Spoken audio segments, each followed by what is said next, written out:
Merry New Year! Happy New Year. In this country, we say Happy New Year. Happy New Year! Ha ha ha ha ha!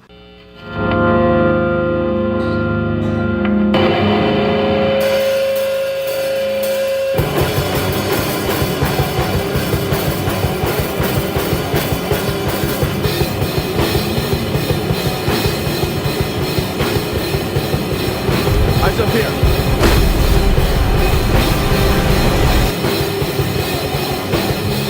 This is Video Store Clerks. Welcome to the store. Hello, everybody. It is Tuesday night, 10 p.m. You know what that means? What? It's Video Store Clerks Podcast time. Oh, shit. I'm Chad, man.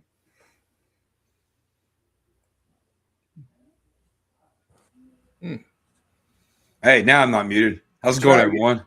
I must have double-clicked you. Double-clicked. Right at all. Always. Misclick. Anyway, You can say your name now.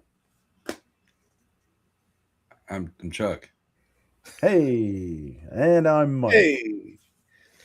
We are your Video Store Clerks. As you can see, the main guy's not here. That's why I fucked it up. Shit always throws me off. I'm not used to having an empty seat beside me. But he is doing some work, and they have him pushing lots of pencils. That's what he told me earlier. That's what he calls it now. Don't know what the fuck that means. But anyway, we are your Video Store Clerks. Tonight, we are doing our year in review, which we're going back and revisiting the films we watched in 2025, saying our top three, the three we didn't like the most, the three we loved, the 3 or 4 or 5 or 6 honorable mentions. The good, the bad, and the honorable. I mean, you got to do them all. There was a lot of shit that came out this year. I didn't realize how much shit I saw until this time of year is always fucked because you never know what you watch until you have to go back and figure out which top 3 and which bottom 3 you want to go. And then you start looking through the list of movies you saw and you're like, shit. Yeah, it's true. It's a lot of movies. A lot of my memory is terrible. So half the time I don't remember if I watched the shit or not until I hit watch and then it says watch again. And I'm like, oh, so apparently I watched this already. True. But anyway, we are going to go tonight and do some news. We got a clip of the week. We have a clip of the year. Yeah. Big. We'll run some ads and get the flock out of here. So without further ado, what do we have this week on some news? New Year's. Nothing good.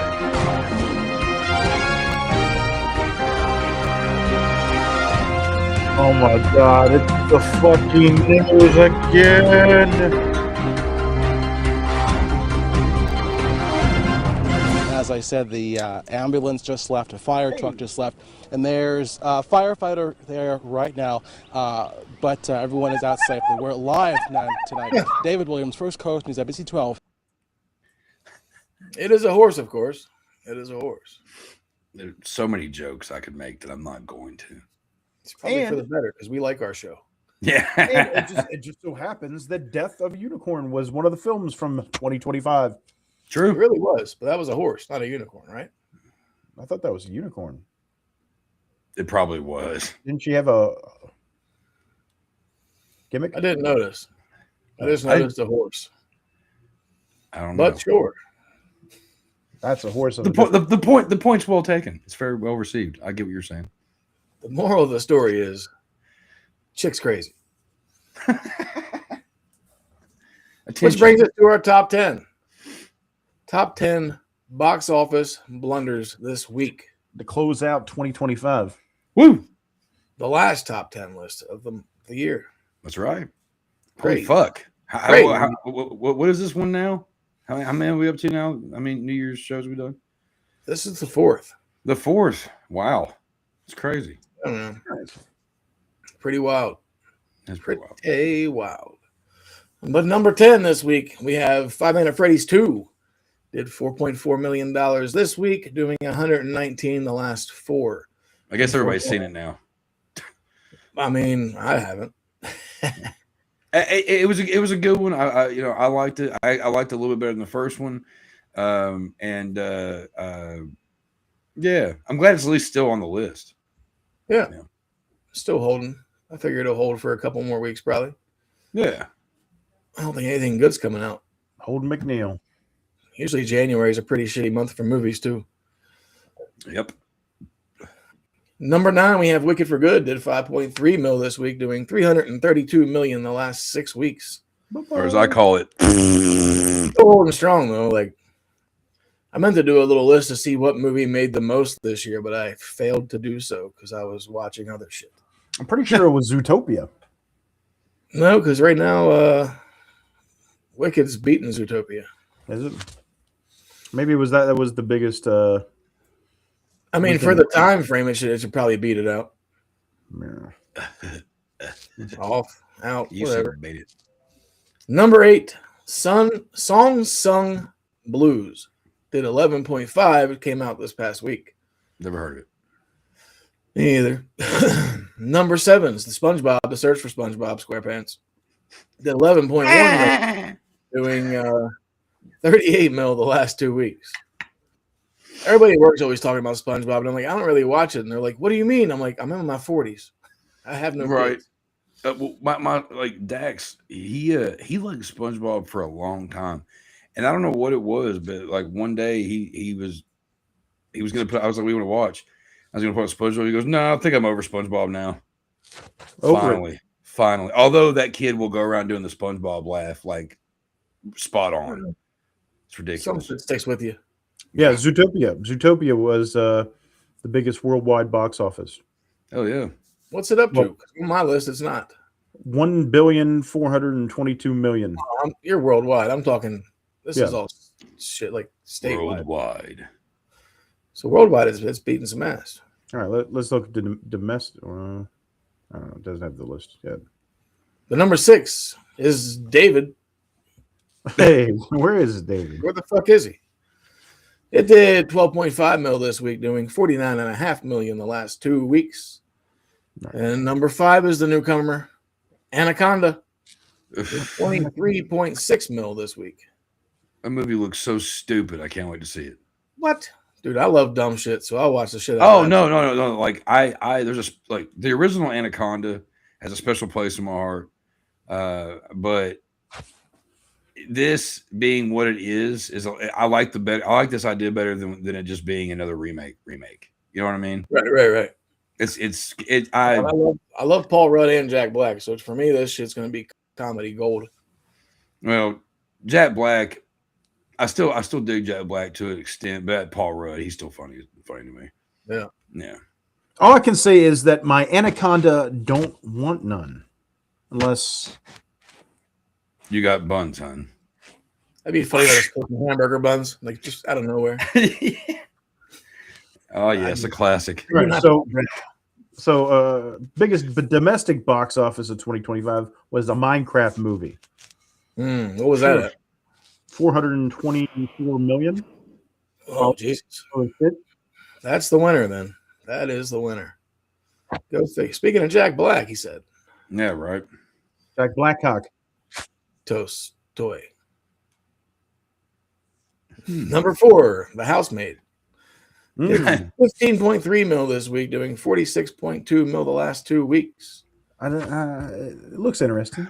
Well, I didn't think it would be like I haven't seen it yet, but I have a buddy of mine who went and saw it last night. He has a whole goal every year of how many movies. Well, last year his goal, I think this year was to reach 40 movies for the year. Okay, and so he was just trying to fill out those last couple movies before the year ends. And he said he saw it, and he's like, I wasn't expecting anything. He's like, I was expecting maybe an erotic thriller, and maybe some kind of hot scenes with Sweeney chick or whatever. He's like, but actually, the trailers don't do it any justice. He goes, it's a really good like twist and turn kind of like crime mystery kind of thing. Like basically, it's single white female, but like with other twists and stuff. Mm-hmm. And I'm like, all right, but when it's streaming somewhere, I'll probably check it out. I'm not going to spend money in the theater to see it, but sure. Yeah. All right, number 3, Marty Supreme did 17.7 mil this week, doing 28.5 the last 2 weeks. And number 2 is Zootopia 2. Did 19.8 mil this week, doing 321 the last 5. Okay. So it almost caught Wicked, but not quite. This next one might be taking over the whole, well, maybe not for the year since it got a late start, but for the weeks out, I'm sure it'll probably be breaking some shit. Avatar Fire and Ash did 63 mil this week, doing $217 million in the last 2. So it has a chance to surpass Zootopia and Wicked. So we'll see what happens there. It's so weird because those Avatar movies, they make so much money, and I feel like I don't know anybody who's into Avatar. No one. I don't. Everyone I know hates those movies. There's got to be somebody. Somebody's watching this shit. I don't hate them. Like I've watched the first 2. Like they're not bad. Like they look really good. But I mean, as far as like if I didn't see them, I wouldn't care. But I'm like, I don't even something new to watch, so then I'll throw them on or whatever. I don't even hear anything. It's not like somebody's like, "Hey, man, you got to check out that new Avatar movie," or that's true. Whatever. No, never. Yeah, no one seems pumped to go see it. Yeah, it just comes and goes. So it's like it's conspiracy. Yeah, somebody. Yeah, the blue people. The audience doesn't actually exist. Wait, what? I'm blue. Don't even, you son of a bitch. But anyway, that is our top 10 for this week. And then we do have a couple deaths on the list here. Yeah, a couple. You say his name Messiah Whitaker Jr.? Or Whitlock Jr.? Whitaker. Yeah. That's what I thought. He passed away at 71. Okay. He was on The Wire, Veep. He was in a lot of the Spike Lee joints. It's crazy because we just had that guy last week from he was on The Wire. From The Wire. Yeah, it is pretty weird. Yeah. And then also, Cure guitarist and keyboardist Perry Bamonte passed away at the age of 65. Damn. Yeah, I did hear about that actually. Not a huge Cure guy. I like a couple of albums. That's about it. But yeah, gotta give the band respect. They had to take one more musician from us this year. Had to, I guess. Jesus Christ. At least it wasn't like Willie or somebody. We've lost a lot of icons this year. I mean, like big names. The biggest. Yeah. The biggest. Birthdays. We got Elijah Dushku turned 45. You skipped a big death. Who? Bridget Bardot. Fuck her. We're not talking about that. Fuck that racist piece of shit. Fuck her. No, still a big name. Big name, true. Yeah, but I didn't even see that one whenever I was looking through there. Yeah, I had no clue who the fuck she was, and then I saw that a bunch of people were all up in arms over that's Chaparral, whatever her fucking name is. That one chick that does that one song, you know. She apparently Tony Club. Yeah, that one. Apparently, like she had made some kind of like a tribute post at one point. Then she looked back at the chick's actual like viewpoints and stuff, and then was like, "Nope, I don't agree with that at all." And I was like, "What is this about?" And I looked it up, and I was like, "Yeah, she's kind of a piece of shit. She was a piece of shit parent too, so fuck her." Nah, not worth the thought. Not worth the thought. All right. Yeah. There you go. Yeah. So birthdays. Eliza Dushku turned 45. Kristen Kruick turned 43. Tyrese Gibson turned 47. And Tracy Ullman turned 66. So happy birthday. Tracy Ullman. Wow. Where the Simpsons started. The Tracy Ullman show. I remember that shit. Yeah, me too. That's so fucking weird. Old. Some other news this week. We had yesterday in Nigeria, Anthony Joshua had a car accident and took 2 people's lives so far that they know of, and he is in the hospital injured only 2 days after he beat Jake Paul. I've heard bits and pieces about it, but I have no idea about anything except for like Jake Paul getting his like face broken. What happened? Crushed Jake Paul's face, and then he went back home, and then he got into a car accident. But like, was it on purpose or something, or was it like an accident? It was just an accident. They really didn't. Yeah, they didn't really specify his injuries. Like they just said he went to the hospital, kind of fucked up, and two people had died. God damn. Oops. Yeah. Bullshit, man. Got some Heat 2 news. The man playing the Neil McCauley will be Stephen Graham. Saw that.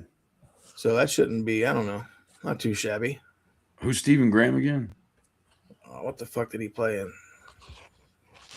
I just had that shit like memorized about an hour ago. He was in. Oh, you know him. He's in.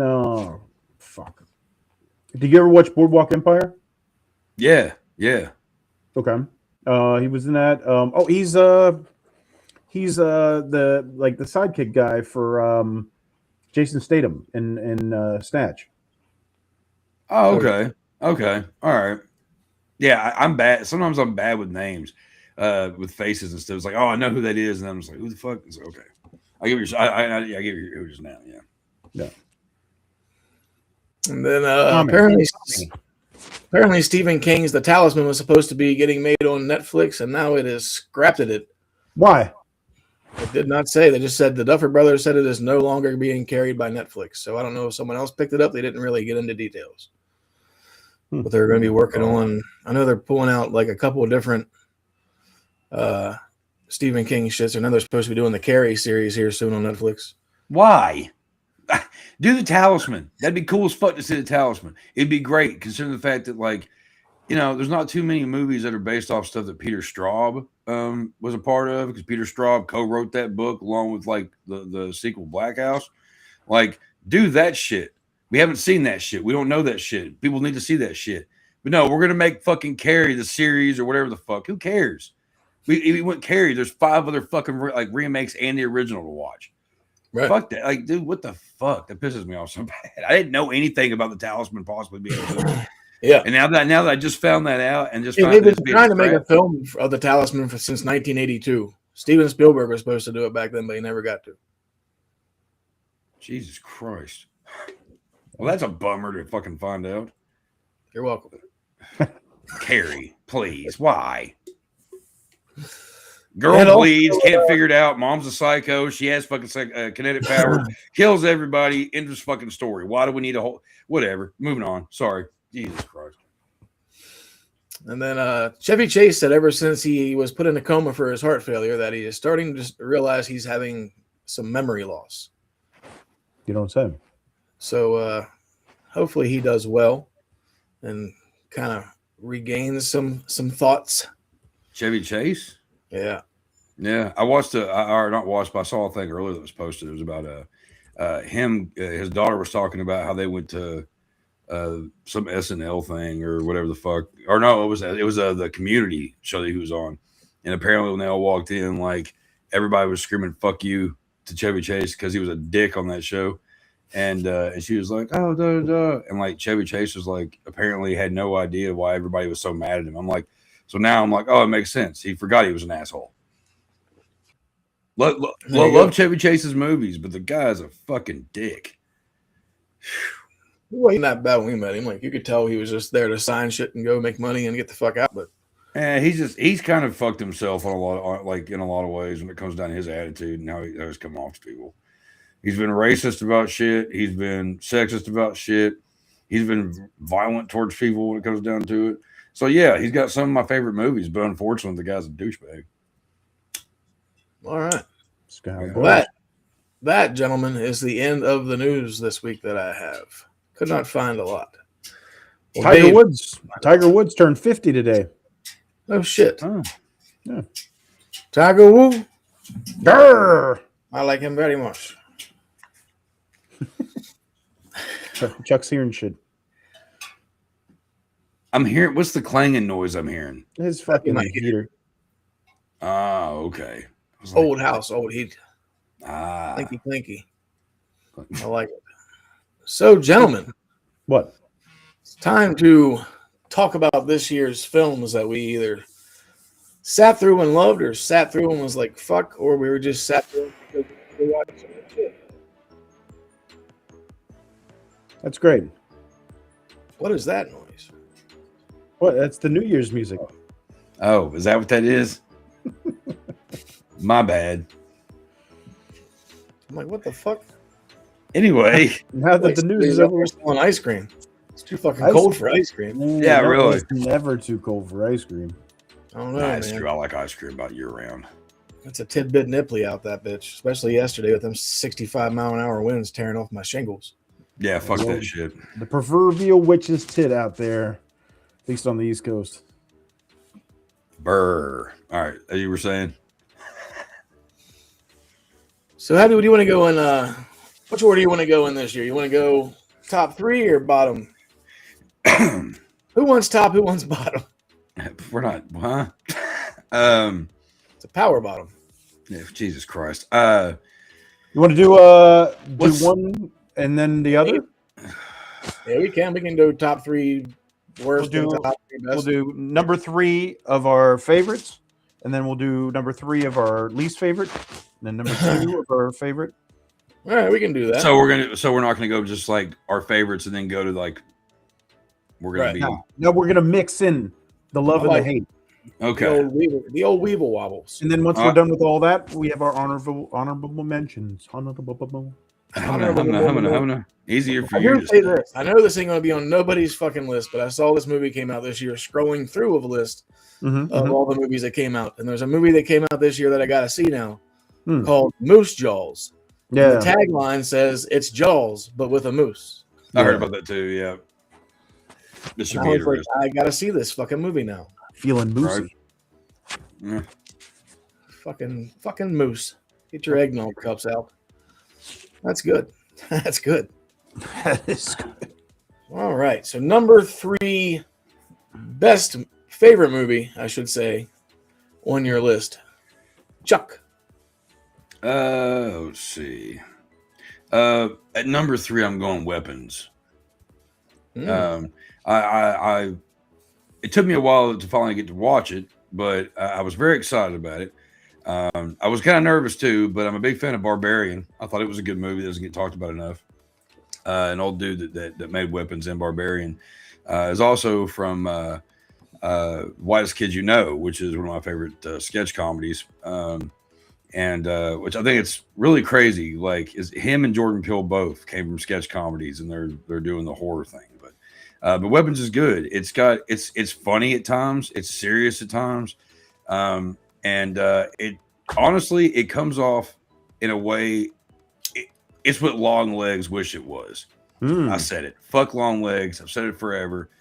This movie actually like connects. It makes more sense than Long Legs. It has a character in it that you're kind of like, oh, well, there's a similarity with the disturbing nature of this character. But she makes sense. And the whole plot and everything just kind of works. I think it's a really good movie. I think it's very well made. And yeah, again, fuck Long Legs. This movie is 10 times better. That's an interesting comparison, Chuck, because it's like, okay, think of a universe where Long Legs and the grandma from Weapons coexist, rather. Right. It's interesting to imagine possibility. Yeah, that'd be like a half good movie and a half bad movie, probably. Yeah. It's your birthday coming up soon, child. It's your birthday, child. No. Chuck's birthday's in 2 weeks, child. it is. So what now? Am I reading off my third letdown? Mike, you're No. number 3. Okay, you are Number confused. 3. Okay, here, let me cue it up here. Shit. Here. I'll stop sharing. Fuck. I don't know. I'm on the fence. This was like the hardest list I've had. There's a lot of shit that came out. It All right. really was. I'm gonna say. All right, I'm gonna say my number 3, which I just saw. One battle after another. Okay. I still didn't see that one. They just put it up on HBO Max just a minute ago. That's the Leonardo DiCaprio flick with Benicio del Toro. Man, I first turned it on and I was like, oh shit, it's 2 hours and 42 minutes. Yeah. So, but it goes pretty quick. I thought. It's different. It's I don't know. Any type of film, like I remember back in Fight Club, whenever Ed Norton's running around in his bathrobe, kind of gave me flashbacks to that, where Leo's kind of running around and everything like that. It's pretty much a film where they're part of this revolution, this group, and revolutionary group that goes around, frees people and stuff like that. And then years later, it catches up with them. So the one guy, Leo, has a daughter, and military is after them and everything like that. So it seems like it starts out like pretty serious, but then there's a lot of comedy mixed in. I really like watching Leonardo and Benicio share the screen together. You know, that gave me like old Johnny Depp Benicio vibes. You know, it's it's so humorous without, you know, spoiling anything. But yeah, it's different, and I think that's my number 3. I'm gonna go with that one. So definitely worth a watch. Yeah, get it up. I watched like half of it, and then I started doing some shit and lost track of what was going on, and then I just turned it off. Oh, and I completely forgot that Sean Penn. Whenever I saw the trailer, I was like, I want to check this film out, and I completely forgot that Sean Penn was in this flick, and I fucking hate Sean Penn. I think I do too. I used to be okay with him, but like in the last like few years, every time that I see him now, he just comes off like such a prick, and just I don't know. I saw him on an interview recently with Bill Maher, and he just came off like, I don't know, like a sad A-star at one time who is now a complete drunkard again, and doesn't even, like, I don't know, just wants to be pissed off all the time. He just doesn't, I don't know. He showed up with like his hand all bandaged up, and he was like, I don't know. Yeah, I kind of hate the guy too. It works out though in this film because he's the main military guy that's after Leo and his family. So you know, perfect. You know, the asshole is playing an asshole. So he is an asshole from what I watched. I think I watched.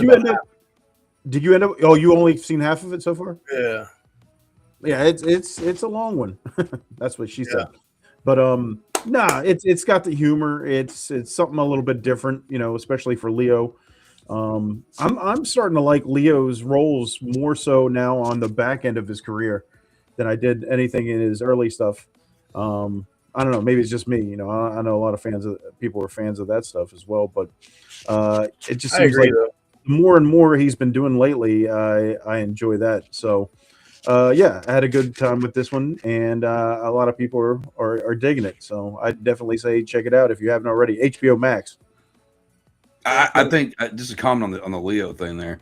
Ever since he did The Departed, I've been a little bit more on Team Leo with stuff. Like he just, you know what I mean? He just, his roles have just gotten a lot better, and he's real strong. He's a strong. That era was whenever I was kind of getting into him. It was like that Gangs of New York. Mm-hmm.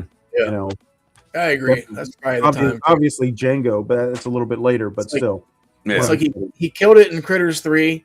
Then he did a bunch of dumb shit, and then he did The Departed. One of my favorite movies of all time, for sure. The Departed. So yeah, one battle after another. Number 3. Yeah. From what I said, I guess from what I watched it before, I liked it, but I had some other shit going on. Fucking storm last night. I think no, it's whenever the power went out. Did your power go out? I was gonna say whenever I was leaving town, like 2.5 hours. Yeah, there was the whole truck stop area or whatever on the one side of town was completely dark. So yeah, not a good time to lose power, and whenever it's like 20 degrees out, wind chill of like 0. It's a good time. I enjoyed it. All right. I played my guitar for a few hours, so that was fun. Oh yeah. My number 3. Yeah. Borderline. Ray Nicholson. Such a good fucking movie, man. Like, I didn't know what to expect with this movie. I was like, I'll check it out because fucking Jack's kid, why not? Like, I've seen him in a couple other things like Smile 2 or whatever, but he didn't really have a big role in that. So I wanted to see what he could do. And then watching this fucking movie, like, it's fucking crazy. Like, he plays such a good psychopath. Like, you wonder why. Like, you know what I'm saying? Like, the one scene, he looks just like his fucking dad from The Shining. Well, and Smile too. That's his whole part. Was to look like his dad. This really sadistic smile in the camera. Yeah. So fucking good, man. Like if you guys haven't seen it, I definitely highly recommend this movie. I've watched it like 4 times. Is it on anything right now? It might be on the cock. No. I don't really know much about that movie, but like I don't know. I've kind of thought about finding and watching it at some point. Yeah, like I watched it like on a Saturday It's on. night, and then I had Sunday, like Saturday night off work, so I watched it Saturday night. I went down to visit my mom Sunday, and we watched it that night. And then I watched it 2 weeks ago. It's fucking dope ass movie. It's on Peacock. It's free on Pluto and Tubi already. So Oh, sweet. there you go. Nice Wow, little I freebie. think you definitely gotta check that shit out. And it fucking goes by really quick too. Like, but it's so good. He plays such a fucking good crazy person. And the chick in it too. What's her name? Something Weaver. Yeah, Samara Weaver. Yeah, she Weaver. does really good too. Yeah, I like her. And the soundtrack. That's what's his name's daughter. Hugo Weaving's daughter. Okay. There you go. So we got third generation is popping off in this movie. Second generation. Who's her dad? Hugo Weaving. Name's familiar. Give me. He's the fucking guy from Matrix. The goddamn agent. Mr. Anderson. Oh, the guy with the glasses and the. Oh, Yeah. okay. Oh wait, Okay. maybe not. Maybe she's not related to him. No. Oh, Maybe I was wrong. I thought they. Mike's giving out fake news. Fake It's this news. new thing we're doing on the channel, which is just giving out total random truths that aren't truths. Yeah, you just gotta figure out if it's bullshit or not. Just kidding. We spit out fake facts. Okay, they are uncle and niece. Okay, I was wrong about it being his daughter, but they are related. So there They we go. share blood. Half truth. Half truth. There we go. But yeah, I want to check this out, man. You know, just a big fan of Jack, and I want to see Ray succeed. You know, It's tough. It's tough whenever. Yeah, I'm gonna turn this fucking music off. I can't even hear it anyway, so fuck it. That was a bad idea. But no, it's tough to be in that position where your dad is fucking Jack Nicholson, and you're going into the same profession as he is, or is known for. So it's like, man, you're up against the world. So I'm rooting for Ray, and I want to see him succeed. So I'm definitely interested in checking this film out, and you know, I hope nothing but the best for him going forward. Such a good fucking movie, man. I mean, honestly, it'd be kind of cool to have Jack Nicholson's, you know, kid. Like I know he probably doesn't want to be seen as his dad or whatever, but He doesn't want the shadow. yeah, but at the same point, it's just like, dude, in Smile 2, when he's like just grinning at her, it's like, you look just like daddy. Like, it's like there's a lot of roles that I think that He's got like the beard stubble in this joint too. So whenever he does that fucking smile, like shining. 100%. Like it's just like Jack's getting, you know, he's up there, he's not doing any more acting, all that stuff. Maybe he's the next. Well, we'll get to that in a second. Didn't know about that, but maybe his son is you know, can be, you know, Mr. Hollywood, like, and keep that that flavor and that legend alive. You know what I mean? Oh yeah. But what about Jack possibly being in it? What? Tell me. I need to know. There's rumors going around that Jack has been reading scripts and may make a return to film. Oh, man, I want him. I want Jack Nicholson to, if he does at least just one more movie. I hope that it's one just goddamn good movie for him to go out good on, because the last movie he did was shit. And it wasn't his fault. He was good, and he's always good. But the movie itself was shit. It was that Paul Rudd movie. He was in like 4 scenes. He played Paul Rudd's dad, and it was like it wasn't the Jack that we all know. Yeah. He was just Paul Rudd's dad in the movie. He wasn't, you know.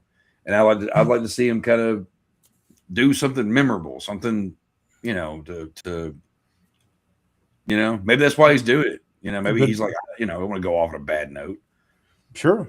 I mean, I feel like a lot of people probably saw Ozzy's performance earlier this year and saw how, you know, he actually, you know, was able to go out the way he wanted to, or even with John Cena with his retirement tour this year. You know, a lot of people don't get the opportunity to go out on their own terms. Right. So if anybody, you know, Jack has always done it his way, and if he decides to come back and do one more, or maybe more than one, you know, who knows? Hey, you know, I'm fine with that too. You know, I know his health has been questionable because he's been a kind of a recluse or whatever. But you know, if he's still capable and he can show up and deliver, you know, I would love to always see more from Jack Nicholson. Yeah, man. So there it is. All right, Borderline. I'm digging it. Before we go to our number 3 worst movie, this just in from Mr. George Clooney that the original cast members will be returning, all of them, for Ocean's 14. Ah. Thanks for that. You're welcome. Breaking. I heard him and his Breaking wife news. became French citizens. So yeah, interesting. Au revoir. Nah. Hey, at least Production Dawn's good. George is a good guy, so yeah, I don't have really a problem with him. Return of the Killer Tomatoes, man. Waiting for it. Return of the Killer Tomato. All right, number 3, bottom side. Chuckster. Chuck, we're going to start you off with the bottom. Of course you are. So honestly, this was a tough one for me. Yeah. There's a lot of yes. That might be my mom. That might be my mom. Bring that Mom, back. That's you. Say something. Is it Mama? It might be. I can't. Susan? Yeah, that's my mom. I'm pretty sure I can't tell in the picture. I think it is. I think it's mom. Just gotta get her to change her name to Mama Nasty. That's Susan 729. Susan 729-58. I hope those aren't prison numbers. But anyway, so like there was a lot of movies that were letdowns this year, and this was a tough one. And I thought so. Hey, Mom, she said she was gonna be watching. But there was quite a few movies that I just really did not give a shit about, and so my number 3 was actually Together. That was the one where it's like a body horror thing. I like body horror movies. Is that the other Franco? Yeah. It's the brother, Franco Americano. Yeah, and but anyway, the movie, I was kind of curious about it. Everybody was talking about it, you know, because like there's all these scenes where like their bodies are like, you know, getting stuck together and all this, and I was hoping for way more. The movie got mixed reviews from. I heard a lot of people talking all kinds of. Oh, it was a great movie. It was a great. And what has happened a lot this year is a lot of people do that. They want to take these shitty, mediocre movies and talk them up because nobody else will. And this movie was a piece of junk, and it was a waste of time. And I highly recommend everyone staying away from it because it's boring. The ending of it doesn't make sense. The whole fucking movie is stupid and lunacy, ludicrous. And at the end of the movie, and it has one of the dumbest endings. So you're saying it wasn't good? I'm saying I didn't like it that much. Just, you know, yeah. So Together, Separated. I don't give a fuck. That's a sequel, Separated. My dog's got stuck and together. the third one's a divorce. You got to keep them separated. All right. But yeah. So that was not very good for Chuck. No, I fuck didn't that movie. And I don't recommend it. Didn't look interesting to me, so I didn't watch it. I like Alison Brie, so I don't know. You didn't think? Did she do a good job in this film? Okay, let me actually go back and say something real quick. Okay. Every movie, just about every movie, I think deserves at least one watch. Okay, so I was being a little harsh. It deserves at least one watch, so you can have a reason to tell people why it's a piece of shit. The acting wasn't bad; it wasn't their fault. It just the story plot and everything else around it was a big old pile of dookie. And right. And then people want to just talk. Oh, my ranting gets even better, and you all know what my number 1 is, but we'll get there later. Front row. Zoinks. Right. So, Mike, number 3. All right. Oh man, it's fucking tough. Oh, I got a list here that I'm like, I've been on the fence all day, going back and forth. I can't even say that one because I didn't see it. I'm gonna go. Oh man, I'm gonna go with number 3, The Naked Gun. It's a bold statement. Bold statement. All No, right. it isn't. It's very understandable. Bold statement, Cotton. It is. See if it pans out for him. Man, I love the Naked Gun franchise. Yeah. And I think this is why I hate this film so much this year is because it has a lot of great actors. Remakes are tough. Liam Neeson, Paul Walter Hauser, Pamela Anderson. They didn't do a bad job as far as the acting. It's another one of those things, Chuck, where it's not the acting. I feel like it's the content. They did the best what they could with what they were given. And what they were given just wasn't funny. I struggled to laugh. And it's not like I was like, they're making a Naked Gun remake and I'm against it. I wanted to give it a chance. And it just didn't deliver. I think I chuckled a couple times. Yeah, I think we only ever laughed maybe twice. Yeah. And it was just like silly stuff. It wasn't bits that like the Cody Rhodes shit just because it's Cody Rhodes. I don't even think I laughed at that, but there was a couple just like reaction type shots or something like that where I thought it was funny, but like all the comedy bits and everything, it didn't do anything for me.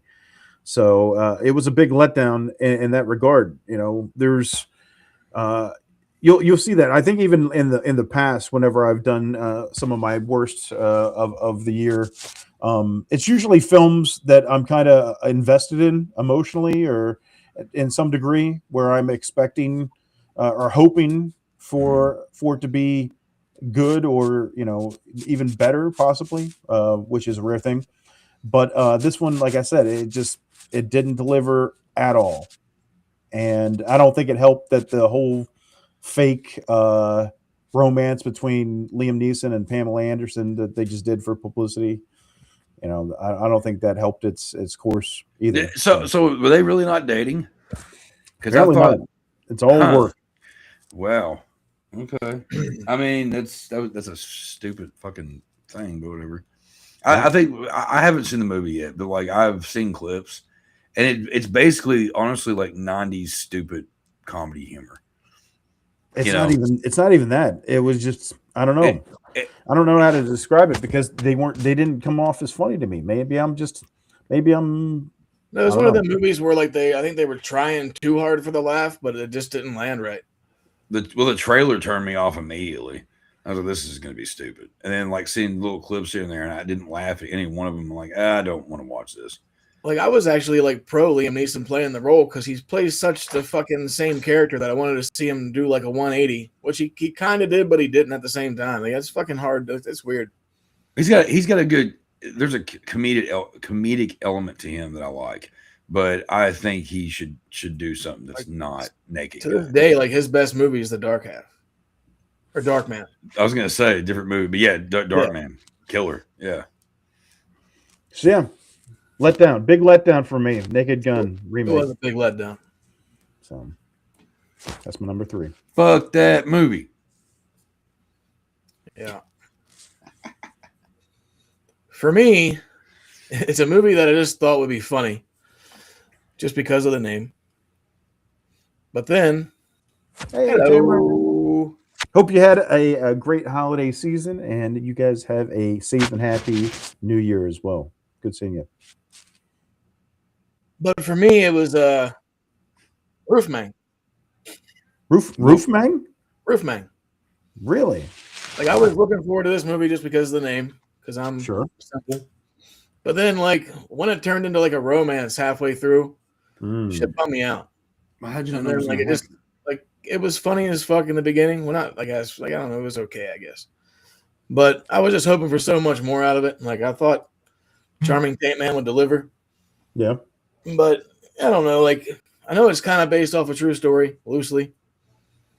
But yeah, just the I wasn't looking for the drama relationship type bullshit in the middle. So it was more romance than anything, you'd say? Yeah, I mean, probably I'd say like the whole like middle section from about 30, 40 minutes in till about 20 minutes to the end. Well, it's a Channing Tatum movie. Of course, there's going to be romance. I mean, yeah, but unless you watch though, man. Unless you watch Blink twice, that's a totally different type of movie. But I was just, I don't know, I was just hoping for more. I mean, you got fucking Peter Dinklage in there. Disappointing. I love the three originals. Yes. It's tough. You know, whenever somebody like Leslie Nielsen just nails a role completely, it's one of those films, just like we've talked about with like Willy Wonka. You know, Gene Wilder did the role perfectly. And it's one of those films you don't have to go back and remake. It's perfection. So Agreed. You can't improve on perfection. You're gonna fail. You're gonna land short every time. So why even bother? Go find the films that didn't make the cut and make them better. But you know, don't touch the classics, man. True. I agree, 100%. Well, this movie just fell flat. Maybe if I was watching it with a chick or something, whenever I had it on, like it'd be different. But Dinklage wasn't funny at all. He played more of a serious role in this one. It was weird. For real? Yeah, he was just the asshole boss. Man. Little man syndrome. He was all about the business. He was the corporate guy. Terrible. Right. I said nothing. What? I said, yeah, he had little man syndrome. Hey. What? You gotta love the dink. Dink dink.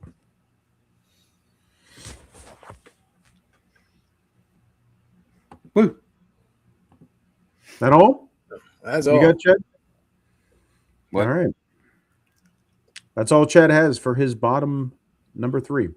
Yeah, it's just I don't know. It just disappointed me. I'm not a big like romantic comedy guy.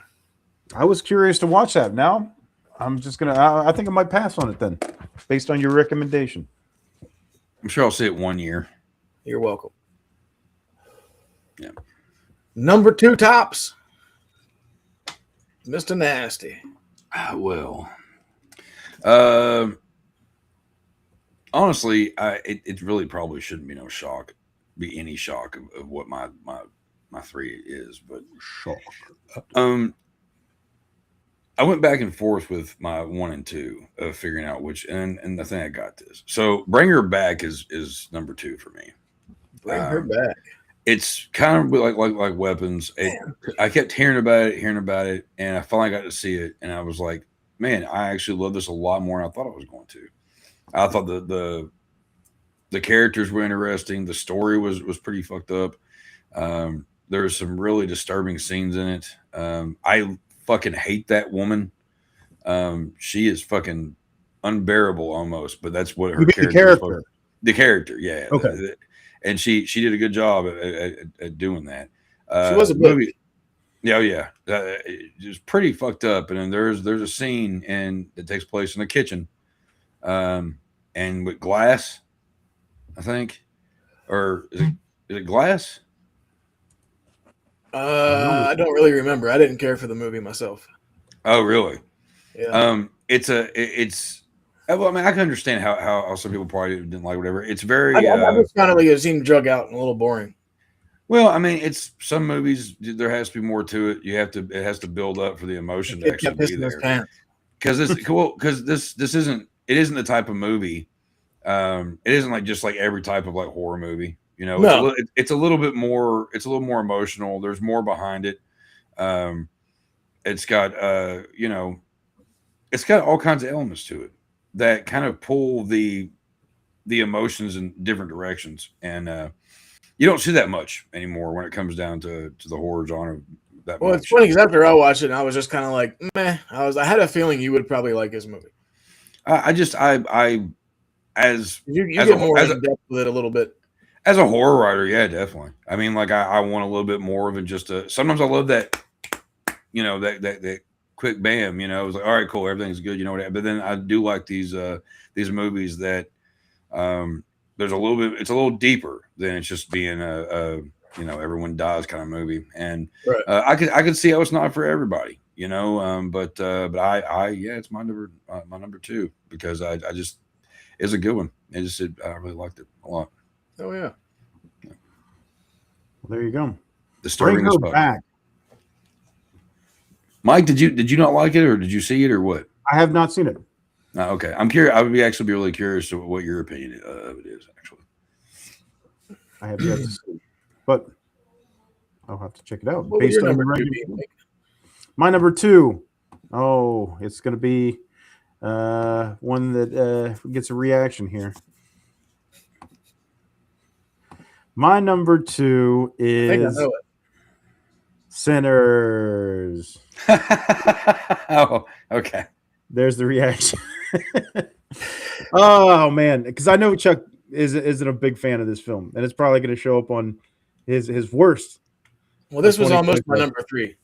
I'll get to my opinions in a little while on this one. Fair enough. But I really enjoyed it.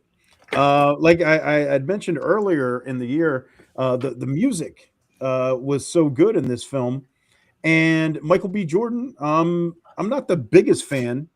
I like Creed. I like this. Some of the other stuff he's done. But it was just. I wouldn't say this was. But do we need two of them in a movie? Sorry, I'll get there. I mean, I can see how it's overkill to some people. My bad. I'll get there. My bad. Sorry.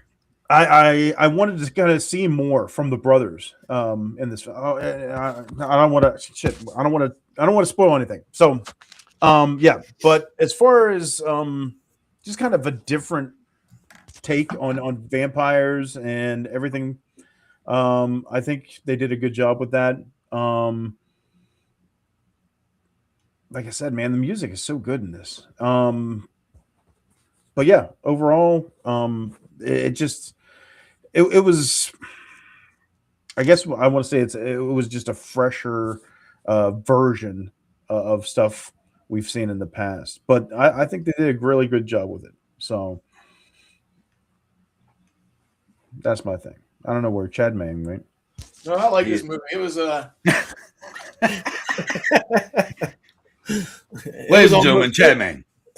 It was almost my number three, but the only reason why Borderlines was pretty much my number three instead is because I watched it more times. Like I've watched Sinner, I think 3 times, and like I said, I watched Borderline 4 times. Okay. I watched it 3 times. So that was basically my my reasoning for not picking it as number 3. But I love my vampire films, and this was a different take. And I love that they went back to like the early time, like the 30s or whatever. Love the time period. Time period. Yeah, definitely. Like the modern is fucking great. The modern shit, I don't get. I don't know. It's just different. But it kind of did without the ending. Whenever they go back to like the 80s and he's wearing the Cosby sweater. Well, we're not talking about a Cosby sweater. No spoilers here, but the ending could have been better. But I think this is a really good put together film. Everything looks good. Like I said, man, I just keep going back to the music because it was just so fun.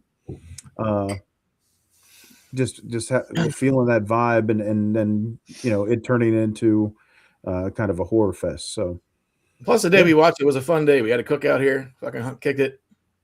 Sure. Watched some good movies. Well, yeah. Watched a couple good movies. So yeah, Sinners is my number 2 for 2025. It's a good number for that one. Wow. Woo! Like you didn't know. I knew. That's why I said it was going to get a reaction. I'm a dig. I'm still trying to debate which one I'm going to go with, my number 2 or number 1. They're so fucking tight. You are definitely entitled to your opinion, sir. True. And I've got a lot of them. Well, my number 2 is Weapons. Okay. like Chuck said, it's a good movie. I just love the interweaving with the characters and like kind of like seeing people's perspectives of the whole thing. Like I haven't seen a movie filmed this way in a long ass time. Like I mean, like as soon as we came out of the theater, we were all like me and Mike were like, "This is probably gonna be number one." Like it was such a fucking good movie. Like I've watched it 4 or 5 times. I don't remember, but it's just it's easy to go back and rewatch, man. Like all the actors are fucking amazing. Like the story is just fucking insane once you actually get there. Yeah, like good shit, man. Were you a fan of Barbarian also? Yeah. All right, see.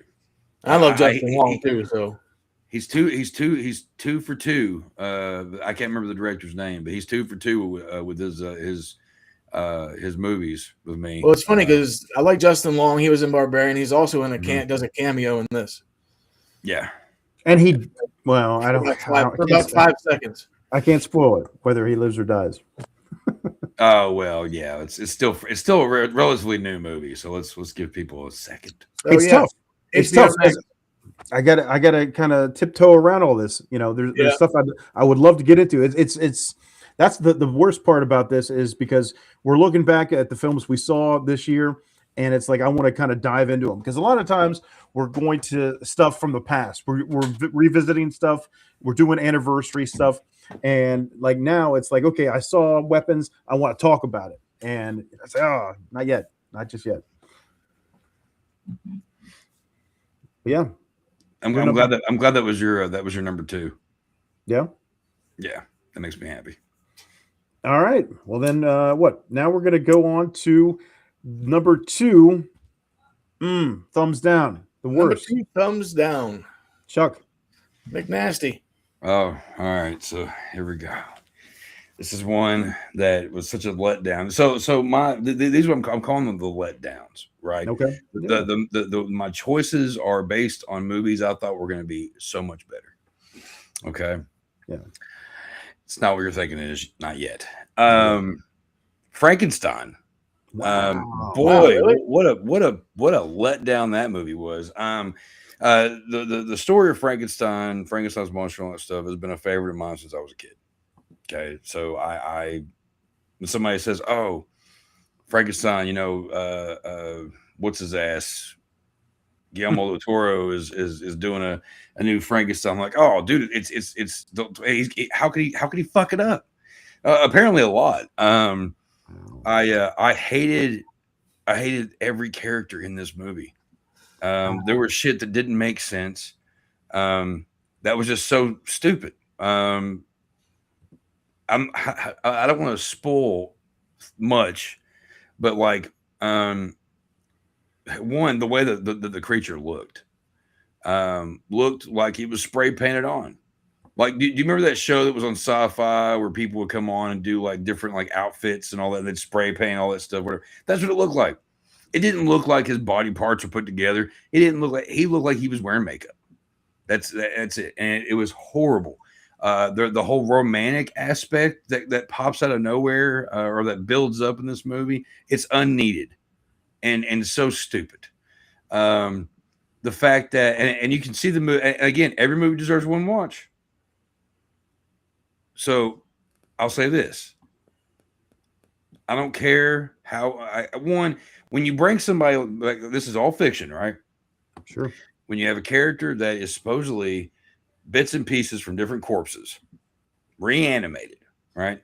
Doesn't necessarily he might have extra strength or whatever the fuck, but doesn't mean he can move a whole goddamn like ship out of the middle of a fucking like Antarctic fucking frost where the boat is stuck and can't move, but this motherfucker, like it doesn't make sense.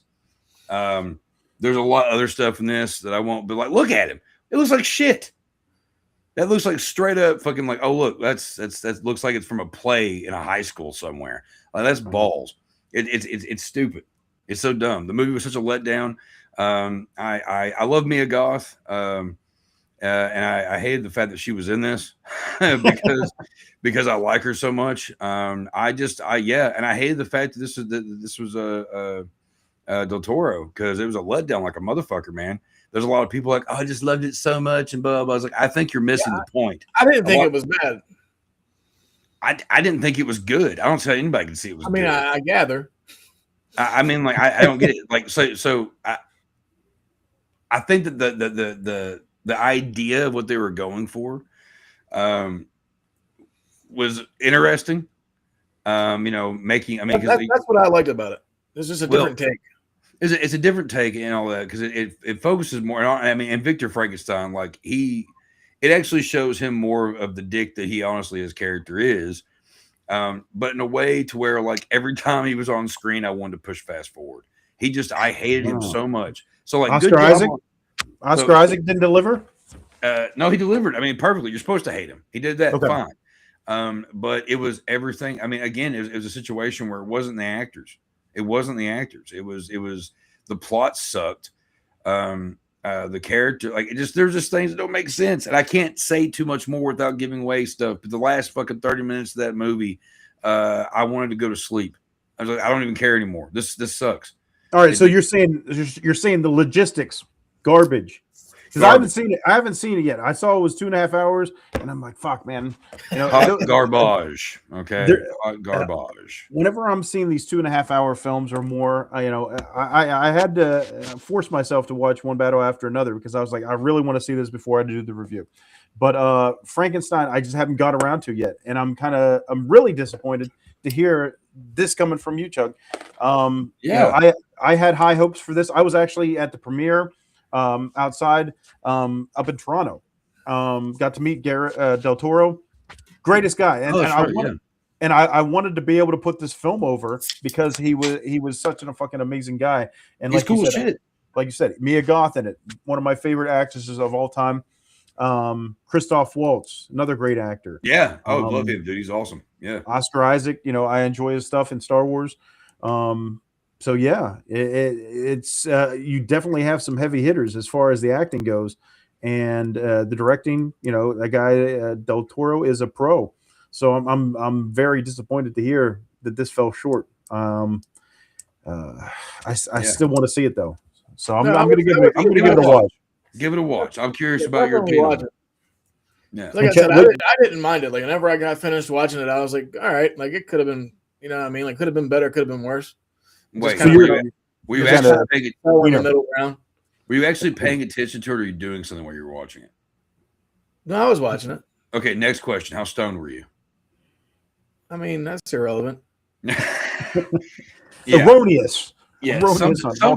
Sometimes when you watch shit the first time stoned and you're excited about it, you can make yourself like it. I haven't had the urge to go back and rewatch it, but then again, it is 2.5 hours long. There was things about it that I did like, but for the overall, I didn't like it. It's like that Hellraiser movie, right? When I first that last Hellraiser movie came out, when I first watched it, I loved it. I was fucking trashed. I was hanging out with a friend, and I was like, I was just so excited to finally watch it. And then I went back and watched it the next night, stone cold sober. Hated it. Wow. Absolutely fucking hated it. And yeah, so that's just how it goes sometimes. And unfortunately, Frankenstein is at the very. It's just. Yeah, I mean, there were parts that kind of like played out, and they were kind of long, and you're just kind of like, eh. They're just trying. Honestly, they're just trying to. When it comes down to it, they're just trying to make these more movies. Like could it have been easily under 2 hours? Yeah. Oh yeah. Well, it's like Nosferatu. Like, I thoroughly enjoyed Nosferatu. The mustache movie. But yeah. But like, they're just trying to go off that whole, like, oh, let's do more, which is fine, but do them better. Like, come on. Del Toro knows his shit. That's what pisses me off. He knows his shit. He could have done better, but he did whatever. It's another one of those things. So that's his favorite book and movie. It's one of my favorite books. It's one of my favorite movies. It's another one of those things. Frankenstein, such a big, everybody knows in their mind what they see as Frankenstein. So it's like trying to create something new it's going to top that. It's tough, man. It is. And that kind of sucks, Chuck. On the note of Frankenstein, I also want to go ahead and throw out there that I can already go ahead and predict that The Bride is going to be shit as well, because I don't have any fucking hope. I love The Bride of Frankenstein, and that fucking trailer, it's Harley Quinn and Joker, but they're both dead and reanimated. Yeah. I don't give a shit. What, it's going to be a musical too? Fuck that. Just leave the classics alone, because apparently nobody knows how to fucking do them in Hollywood, period. Maybe. All right. So no logistics are terrible. Aesthetics are terrible. You don't like the look of the monster. Nope. All right. I hated it. Fair enough. The long hair was a little much. I didn't care about that. They could have made him look less. They could have made him look less attractive, if you will. Like, look. At least it wasn't like that Aaron Eckhart one. It's like he's Frankenstein bullshit. Oh well. Wasn't that there's definitely way worse Frankenstein movies out there. Oh, there are, but this one was definitely not one of the better ones. Frankenstein, yeah, it's Frankenstein. Frankenstein. And I see we got a lot of viewers on here live right now. Everybody, welcome. Thanks for joining us. We're doing our top three, our bottom three, our best and worst of 2025. So feel free to jump in the comments and let us know what films you enjoyed in 2025, or what films you completely hated. Yeah, and the films you hated or loved. Go ahead and let us know, and we'll talk about them as well. The good, the bad, and the honorable. I like to hear. Because sometimes we get when you guys talk about films that I haven't got to see yet, and based on your recommendations, I go and I watch it. And sometimes I find some ones that I really like, some nuggets of hope. Nuggets. Yeah. All right, so you're number two. All right, number two. Speaking of number twos, I should have went and taken a number two instead of watching this film. Tron Ares. Oh, I don't even know. Strikes again. I should have known Jared Leto is in the film. I mean, I can't say that. There are films that I've enjoyed Jared Leto in. I would say I hate him in more than I like. But this film, it was just complete freaking visual overload. That's the gimmick. Where it's like, or you're gonna get the most high end CGI or AI or whatever they use to create this crap. It's one of those ones where it just didn't do anything, and it tanked the franchise. They're not going to do any more Tron movies based off of this film and how bad it did. So I'm surprised that right there it's showing an IMDb rating of 6.3 and popularity going up. I don't know why, because it just nothing. None of the actors did anything that really made him stand out. The story is just kind of blah. Visually, I guess if you're a big visual person, where you're like, okay, I want to see like the coolest CGI, the most up to date stuff or whatever, then you might enjoy it for the visuals. But the story and everything is just blah. It doesn't do anything for me anyway. So I was just, and oddly enough, well, not oddly enough, appropriately enough, whenever we went and saw this film, it was in one of the larger theaters here in the DC area, and we were literally the only people there. Completely empty theater. So yeah, and it wasn't on a weekday. I've never been a fan of Tron at all. I like the first one. It's just not my shit. I mean, I remember seeing it like when I was younger, and it was like, whatever, Sure. But I have to say that Jared Leto being in it makes me to where I will never ever see it. Yeah, I figured, you would hate it. You would share your hatred of this film without even seeing it. Yeah. Oh yeah. Yeah. Just based off of Jared Leto being in it. That fucking weirdo. Yeah. He has an island too, by the way. Mm-hmm. Oh. Yeah. Yeah. He is. Yeah. Fuck that guy. So yeah. A little weird. Tron Ares. Didn't like it at all. Sorry. Fuck that movie. Sorry, not sorry. Chad, man, what's your number 3 crapper? Number 2 crapper? Number 2. Or number 2 crapper. My bad. This one can go right down the shitter. Okay. Superman. Oh, Man, you're hating all the Meng movies this year. Roof Meng, Super Meng. This movie was such a like. I'm not even a huge Superman fan. Like for me, it's Smallville and Christopher Reeve. Yeah, like man, even like the Henry Cavill, whatever you want to say his name is, fucking like that shit was okay, but just okay. Like it was cool seeing Affleck as Batman do his thing, but I mean those movies come. But this one here, like they got so much fucking hype, and then he got his ass whooped the whole fucking movie. It seemed like. Yeah. And then the dog was kind of dumb. Like Crypto. he fought the same dude like 3 times. The dog, he was saying. Oh, the dog. There was a dog? Bradley Cooper's Jor-El. Like, get the fuck out of here. That's who plays like Jor-El is Bradley Cooper. Yeah. Okay. Like so stupid. What's his name? Nick Holt didn't do bad as Lex, but I mean, whatever. There's only one Lex Luthor. Like I'm pretty sure we all walked out of the theater like, what the fuck? Like we just Nick Holt and some changed fucking. Get the fuck out of here. Nick Holt did a better job than what's his fuck shit. Yeah, he did better than everybody in the movie. What was that last guy? Stole the movie. What was the last guy that did Lex Luthor? The kid. Jesse Eisenberg. Yeah. No, not. I can't stand him. That's what I said too. Like he was the worst part of Batman v Superman, and then Nick Holt was the best part of this movie. Yeah. Like I wouldn't mind seeing like a movie just based off of Lex Luthor with Nick Holt. Right. But fuck this shit. Yeah. And we're obviously we're going to see more of Nick Holt going forward. You know, he showed up in Peacemaker, so he's Guns' Lex Luthor. Yeah. So I mean, there's that to look forward to, I guess. But I'm not looking forward to watching the sequel to this movie, which I know I'll go see because that's what we do. Yeah. But yeah, total letdown. This was a bummer, man. Yeah. Fucking bummer, man. That's what it should be called. Bummer, man. I as a kid, I like Superman comics a little bit and stuff.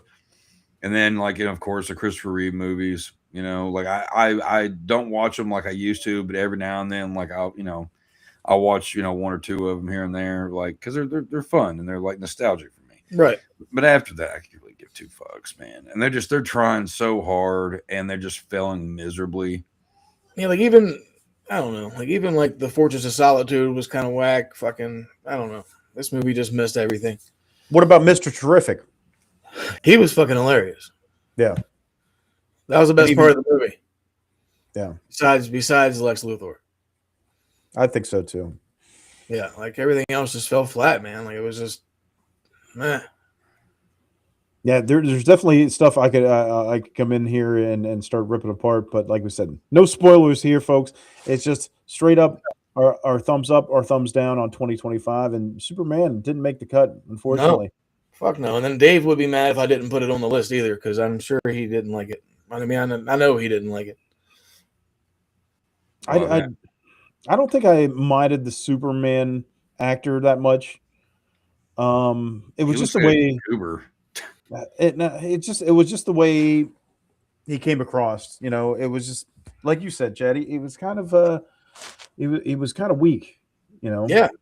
Not only in his fighting sequences, but also just as the Clark Kent guy. I mean, I know he's supposed to be mild mannered, but yeah, I don't know. I wasn't feeling him. No. So sorry, Superman. Sorry, Gunn, man. We dig your shit, but this one just didn't hit the mark for us. Your DC shit's not good so far. Well, it's like my mom says over in this comment over here. We totally agree. Leave making Superman alone. Yeah, like the original. Yeah. Like I don't understand why they keep making like some of the Batman movies. I could understand more than the Superman ones because at least some of the Batman movies are actually like there's getting better responses to them. The Superman movies are just failing. This is nothing even close to being like the original, Mom. No. Not even close. Yeah. That's what she's saying. Like, just leave them all alone. Fuck it, you know. I mean, she was, you know, she was right there with me when I was a kid watching that shit, you know. Right. Christopher Reeve. I don't care what anybody says. Christopher Reeve was Superman. I know he's long gone. He's passed and all that stuff. But there was nobody else that has ever looked so much like the comic book ever. And they keep trying to find these little goobers like this guy to play him, and it's like, dude, shut the fuck up. Like, Cavill kind of resembled him a little bit. For me, he was just too jacked, though. Yeah, he was like the Bizarro, you know, without the fucked up face. Like Superman was just powerful because he was Superman.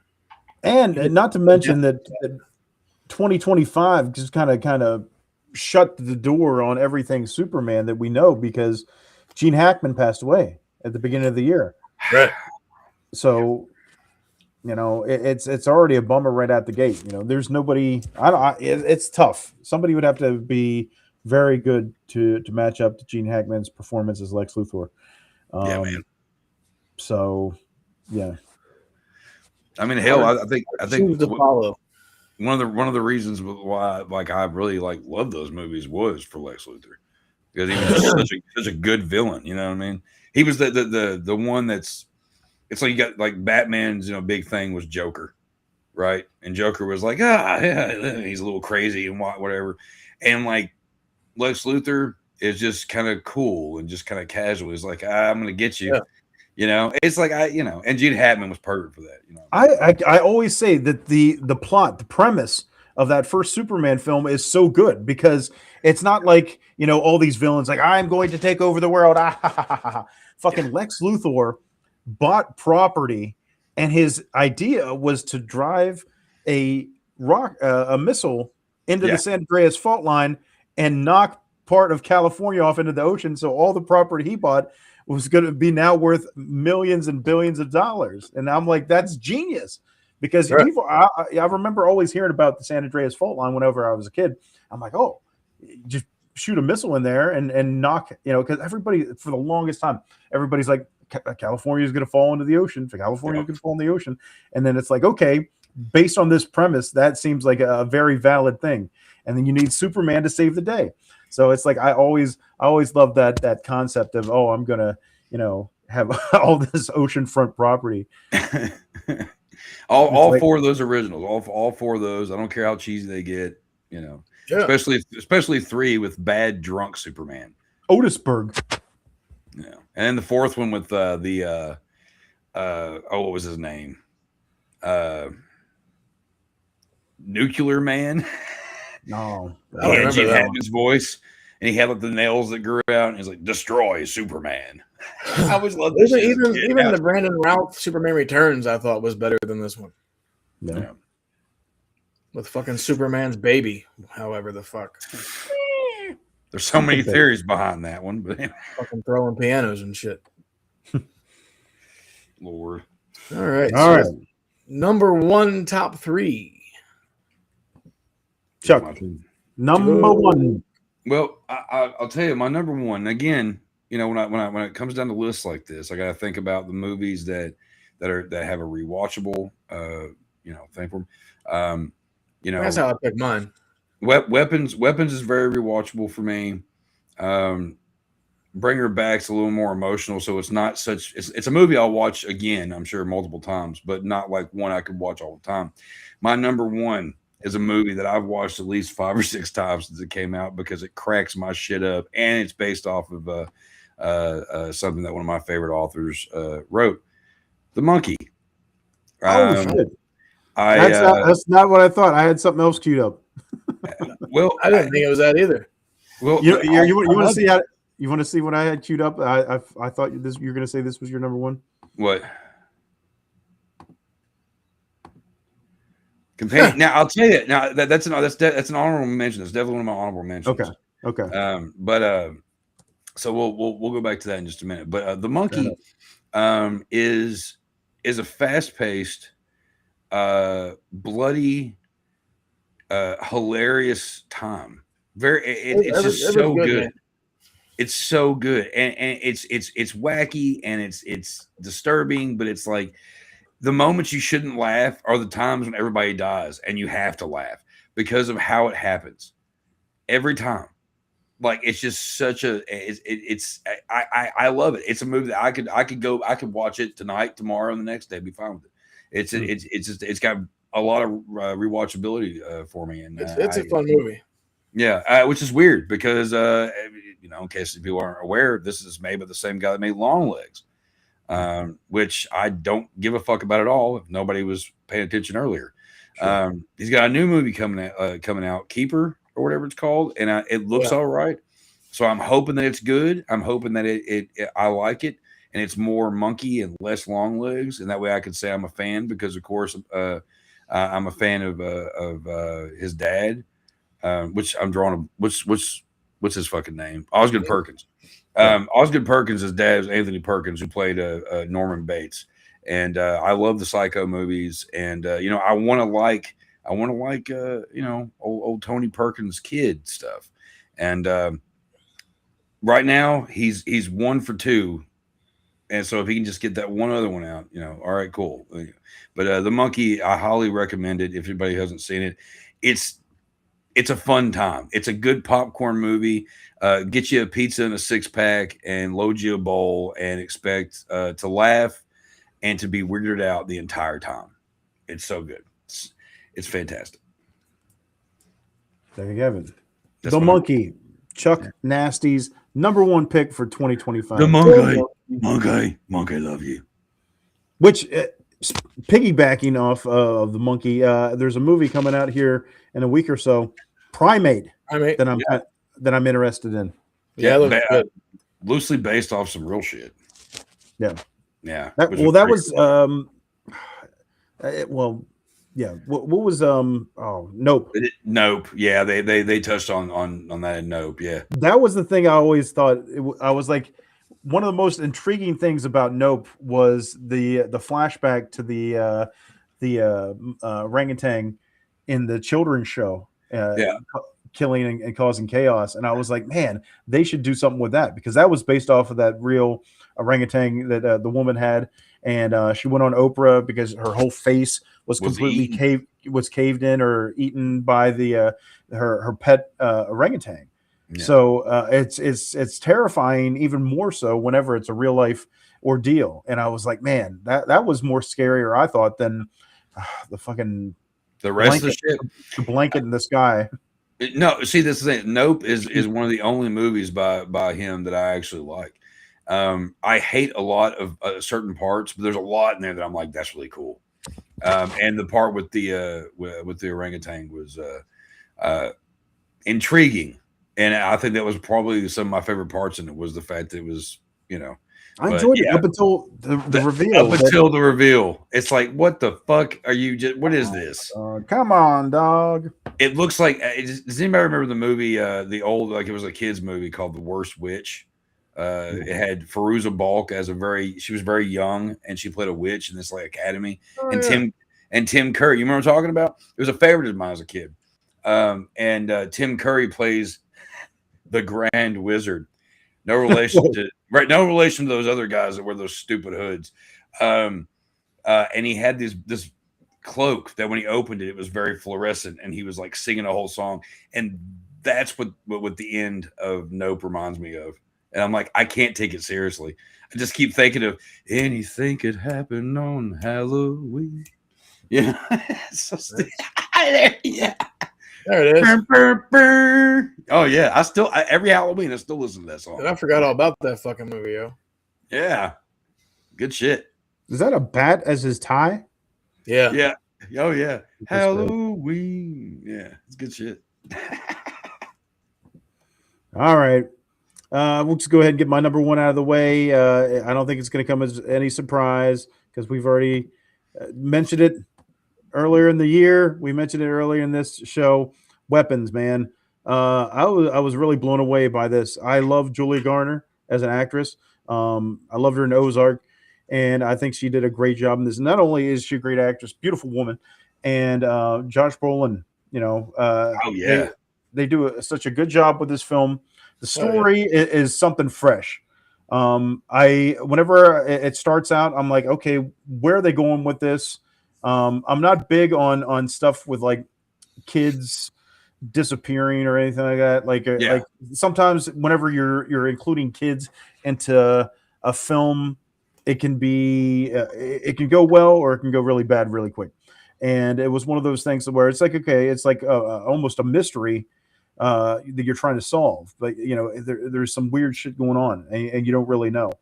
And ultimately, the way it ends up, I was really pleased. Like Chuck had said earlier, the grandmother in the film is basically a new. They're doing a whole prequel, I think, based off of her character. From this film. So she definitely Uncle Buck's woman. Yes. What's her name? Amy Madigan. Yeah.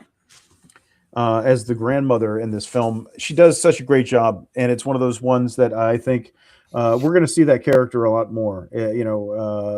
People doing cosplay as her and everything like that.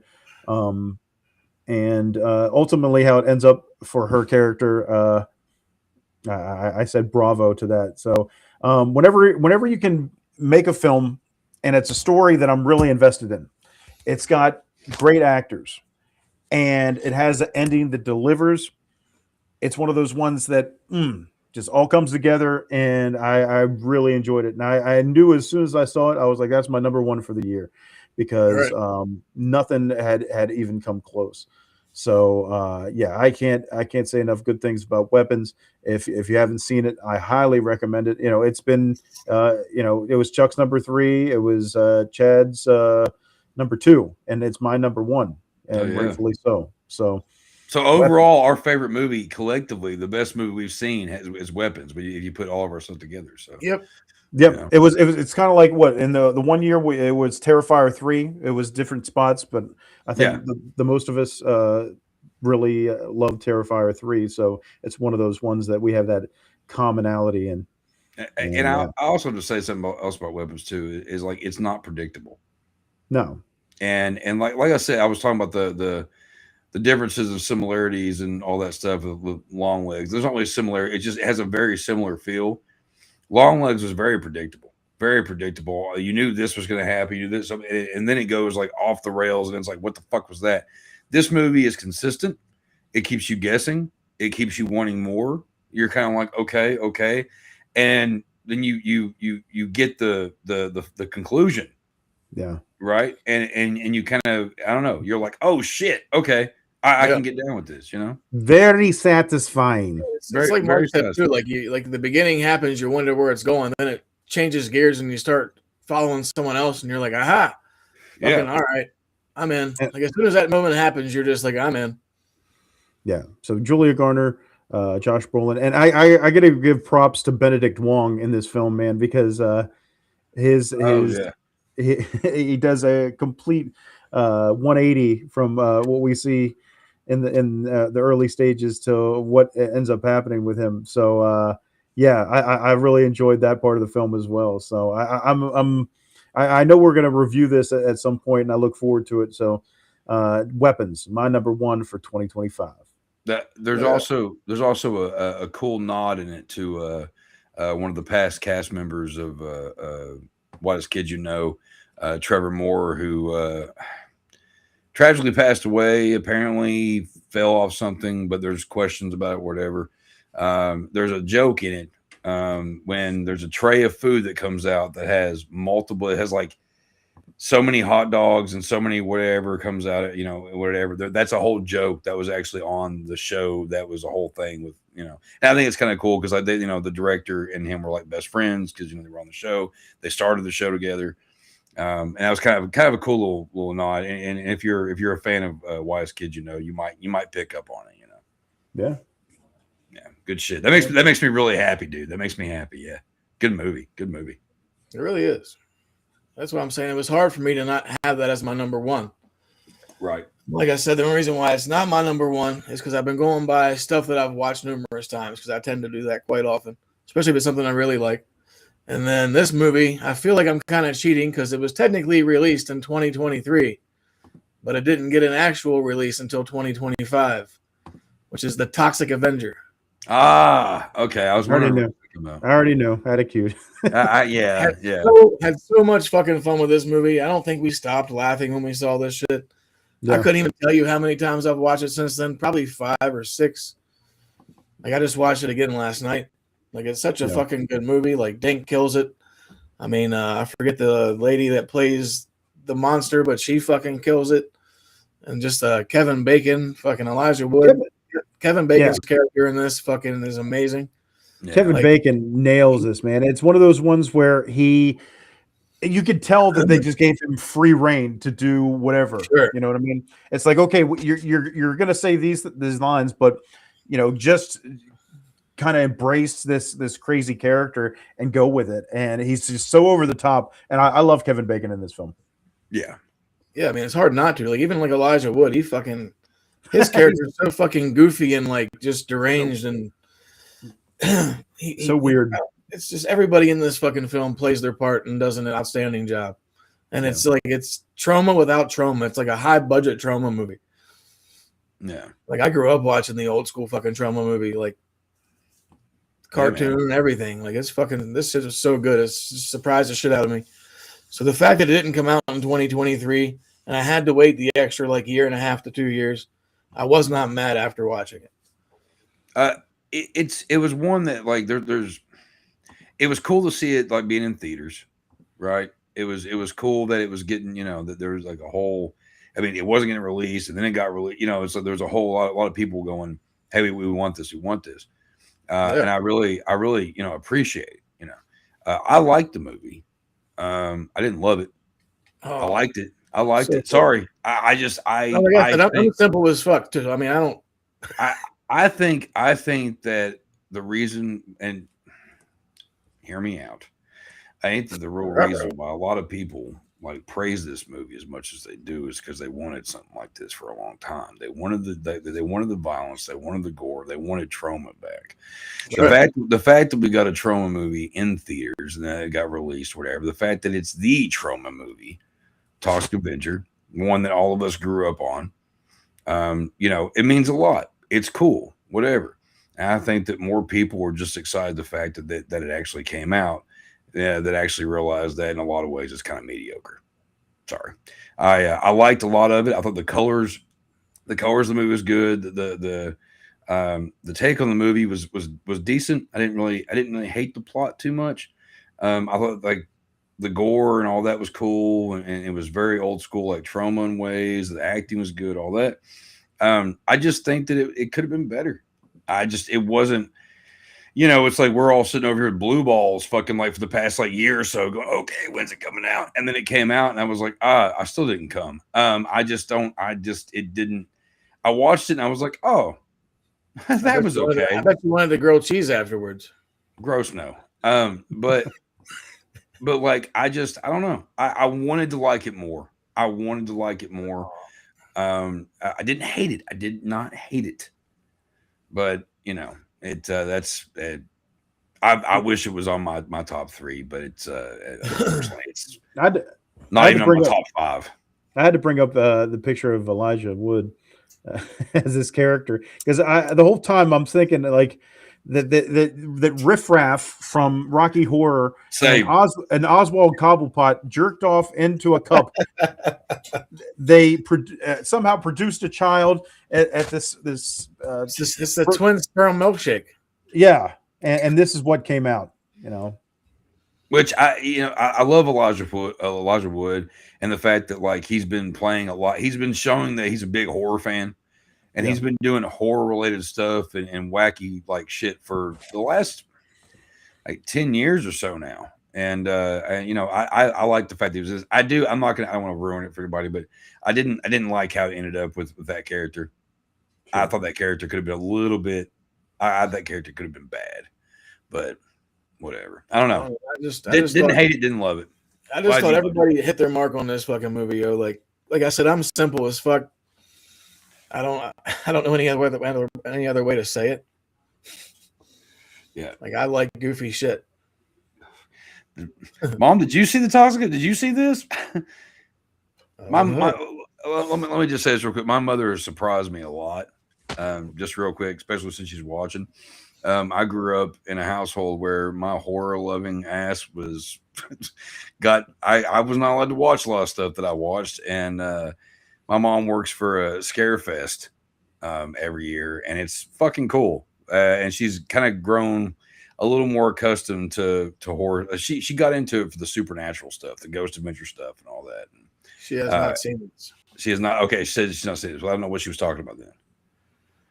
But either way, it wouldn't surprise me because I was worried about mom seeing Texas Chainsaw. I've been trying to get her into slowly building her into the some of the pioneers of slashers. And okay. But and then she tells me that she's seen the first two Terrifier movies and it didn't bother her at all. And I was like, what? Okay, now you can watch Texas Chainsaw Massacre then. Yeah. Hey, nothing wrong with goofy shit. Absolutely. But I think you kind of nailed it on the head, Chuck. This is one of those films, in a time right now where especially people our age are all about the nostalgia. We want to go back and we want to revisit all the stuff that we loved growing up. With Trauma, it's a very limited set of stuff that we can actually go and see now. There's not a lot of stuff that's like Trauma or how it used to be. So being able to have that nostalgia of Trauma and the Toxic Avenger, I think it's one of those things where people have been craving this for a long time. Oh, for sure. Yeah, and I think especially with Chad, because me, him, and Dave went and saw this in the theater, and we had a blast, just laughing our asses off and being goofy in the theater. So I think it's a combination of those things that made us enjoy it. But yeah, not my top 5 either. But I definitely had a fun time watching this. Like I said, like one of my favorite horror franchises of all time is Evil Dead, original trilogy, but the other ones are growing on me. Yeah. Dude, honestly the same. I love the remake that came out. See, she knows what's up. I was kind of weird about Evil Dead Rise until here recently when I really actually kind of paid more attention to it after like the 4th time I've seen it. Yeah, it grows on you. Yeah, and I'm really excited about the new one. I'm really excited about the new one. But yeah. All right. Well, we got to get this show moving along because we still got to do our honorable mentions. So. Oh yeah.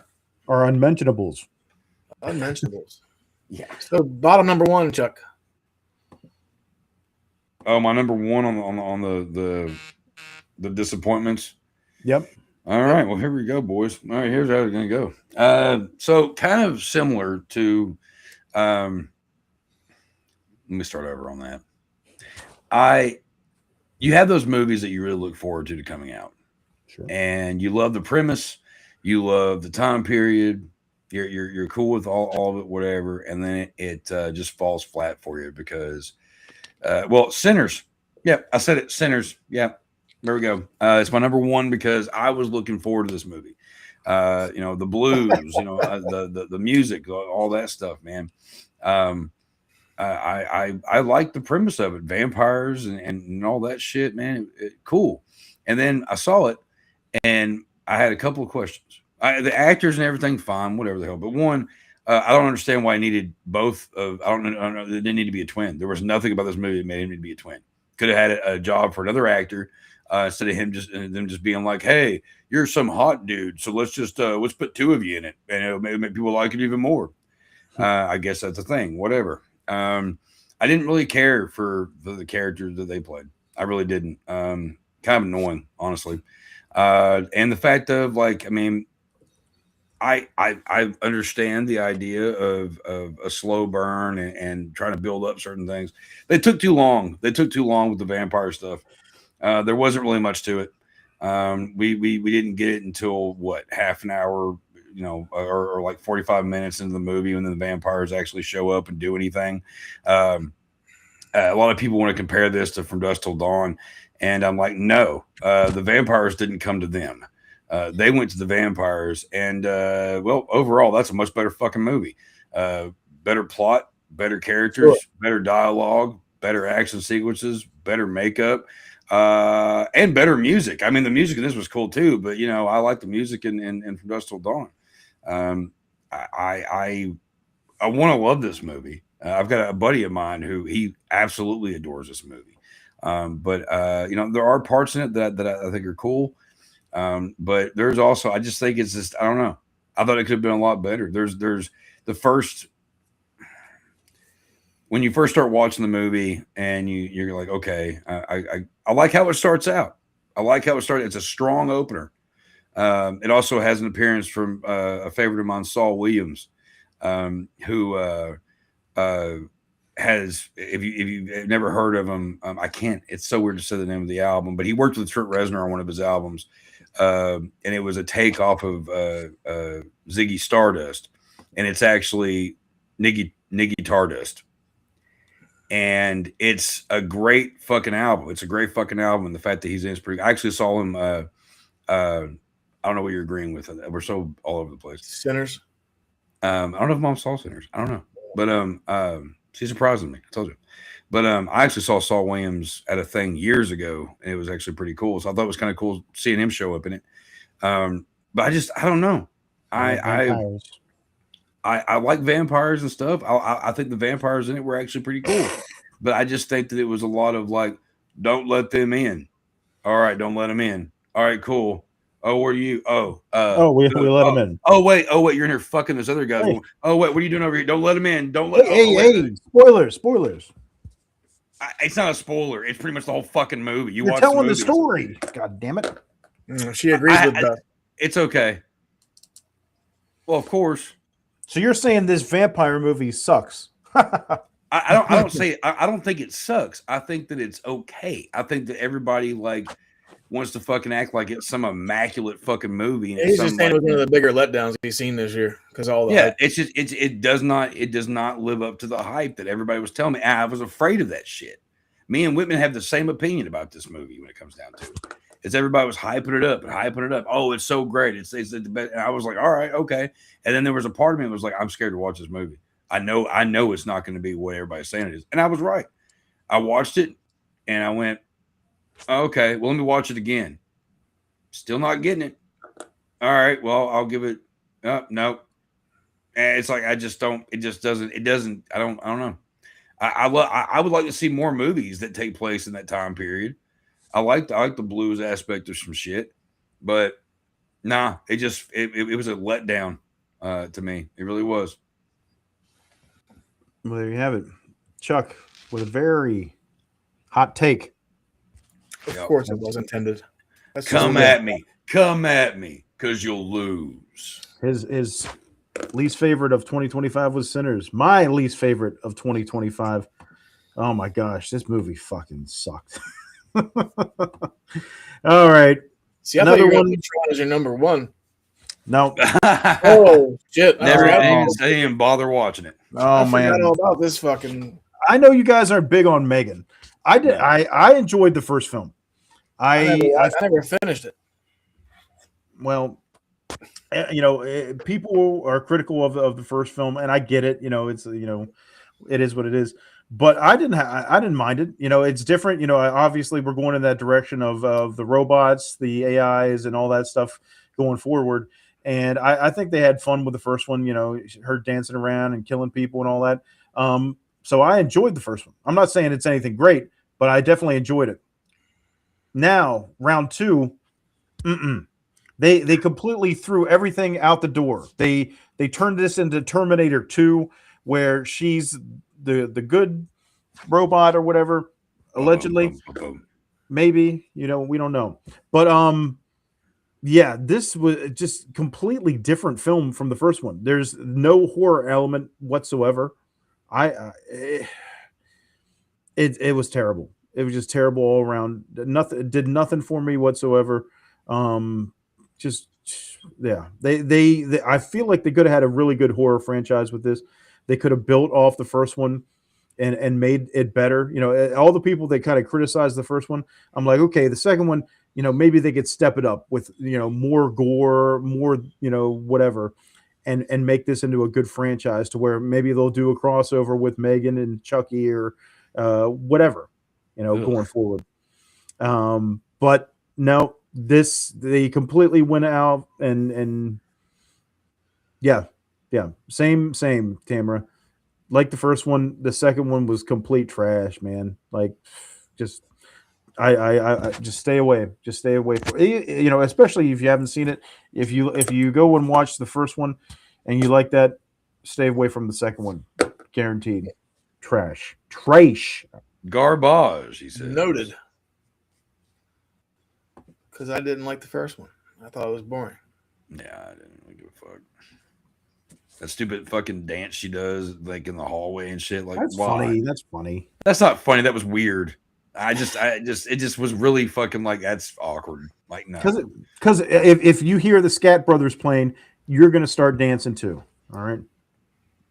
Not as a little girl robot. Yeah, That's and fucking brothers? weird. What do you say, Scatman Brothers? All right, Chad Meng, your worst of 2025. I think it's the only reason why it's my worst is because I watched it last night. I love the original, but The Running Man. Woo! I watched that shit last night. It could have been a good 45 minutes shorter. I know they went more toward the book angle, so it wasn't like in a Coliseum or whatever. But it's just the original had so much more nonstop action. This one, he's fucking running around, hanging out in hotel rooms and chilling and shit. And I'm like, I just want to see people get killed. There's no fucking Sub-Zero. There's no Buzzsaw. There's no fucking Dynamo. There's no Captain. And fucking Killian's not even the host of the show. He's the guy that runs. Just fuck. Who loves you? Who loves you and who do you love? Man, the first one, I know Chuck doesn't like the original Running Man, but I love that shit.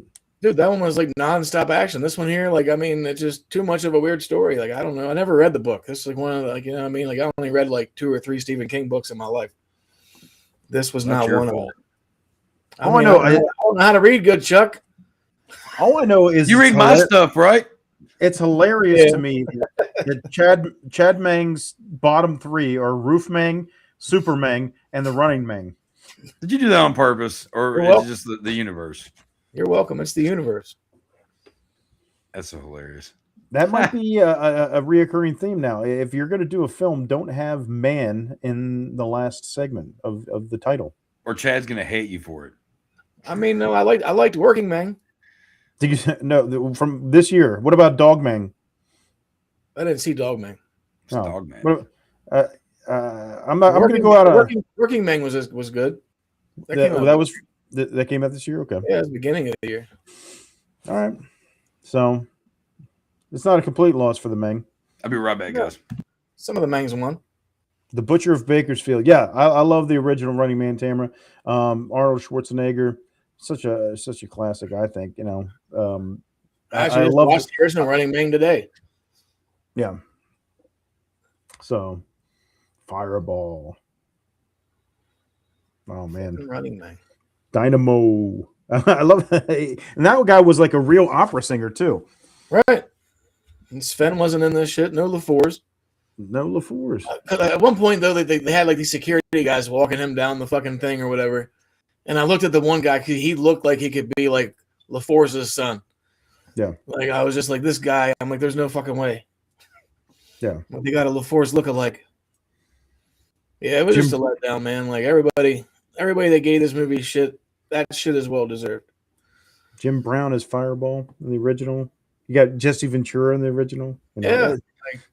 So much fun. And I kind of veered away from watching this because I didn't think it was going to come out good. And you've just confirmed my fears. And I don't think I'm going to watch this one. I think I'm going to pass on it. And I don't even want to know. I was like, man, I love the original. Like, I knew going in it wasn't going to be very good because most remakes fucking miss the mark. Yeah, they hit the side of the building. So I mean, I didn't have a high hope for it, but after just watching it, I was like, man, like fuck that. Yeah. So that's why I had to go back and watch the OG because I had to get this fucking terrible taste out of my mouth. The taste of shit. There you have it. Glenn Powell, Running Man, can run away for 2025. Yeah, like Brolin killed it. Like he did good in it, but he wasn't even in it that long. Like he was in it for maybe a total of 40 minutes. Yeah. If that. So yeah, the Running Man. Well, there you have it, folks. Those are our best and worst.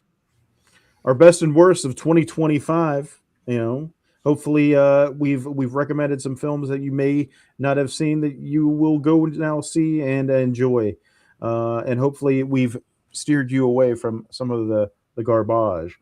But there's so much that's been released over the year. It would be behooved among us to not talk about some of the honorable mentions. Chuck, go ahead and kick us off. Some of the ones that you want to say as an honorable mention. A couple of them, or you can just do rapid fire. All right, cool. Companion, we talked about a movie that makes you think that it's going to go one way when it goes a complete other direction. And I actually really, really liked it. Five Nights at Freddy's 2. I thought it was an enjoyable movie. You've heard me talk before. I mean, my son and my eldest child enjoy it. Clown of Cornfield was fun.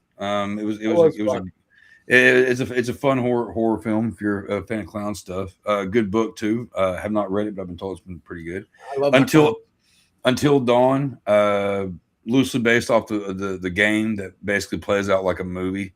It's interesting, kind of funny. Not the best, but not the worst. Did you not like it? No. There was, like I said, there was parts that I was like, but there was parts that I was like, oh, okay, well, everybody just starts exploding. Whatever. I almost turned it off, but there's only like 30 minutes left, so I kept it on. Right.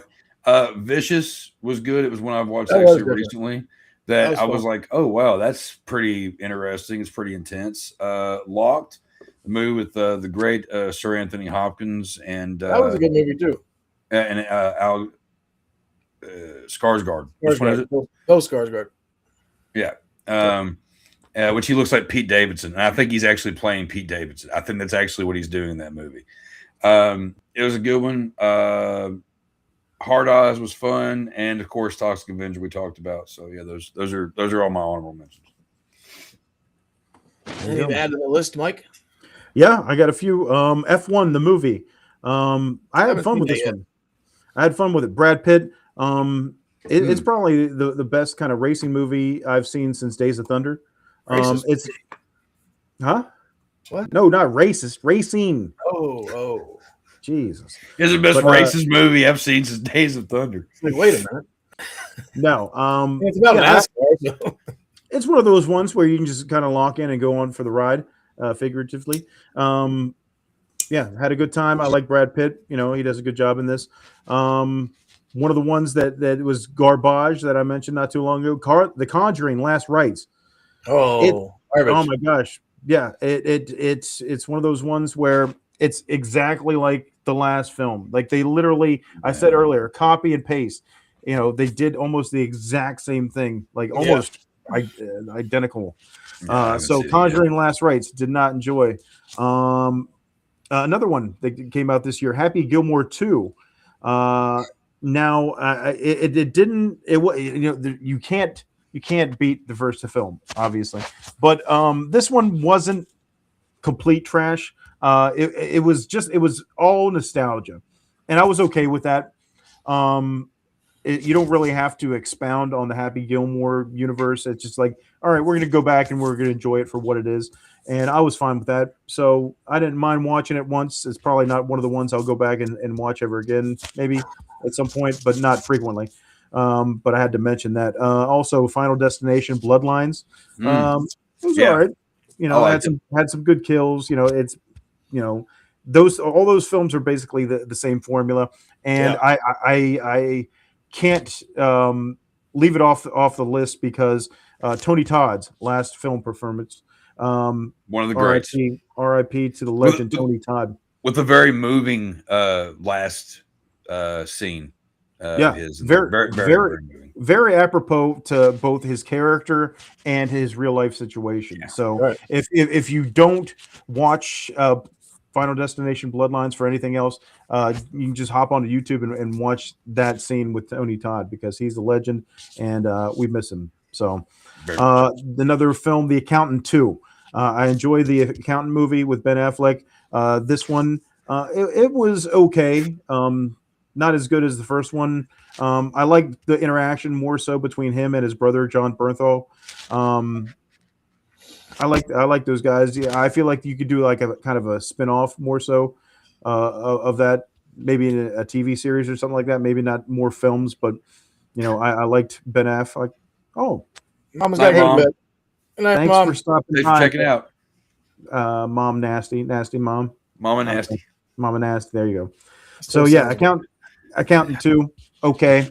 What else do I have here? Oh, another one I really liked. It was a lot of fun. Nobody 2.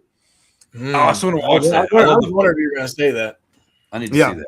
Yeah, I mean, I told Chad, I was like, anytime you have a character where your dad is Christopher Lloyd and your brother is RZA, you can't go wrong. And, Right. and this is one of those ones. It's obviously very over the top, violent stuff or whatever, but it's fun. It's a lot of fun. Yeah. So yeah, I liked Nobody 2, equally as good. So I had to mention Sweet. that one. And the last thing I want to mention is well, actually not second to last thing. 2 things. First, John Candy's "I Like Me" documentary. I really enjoyed that.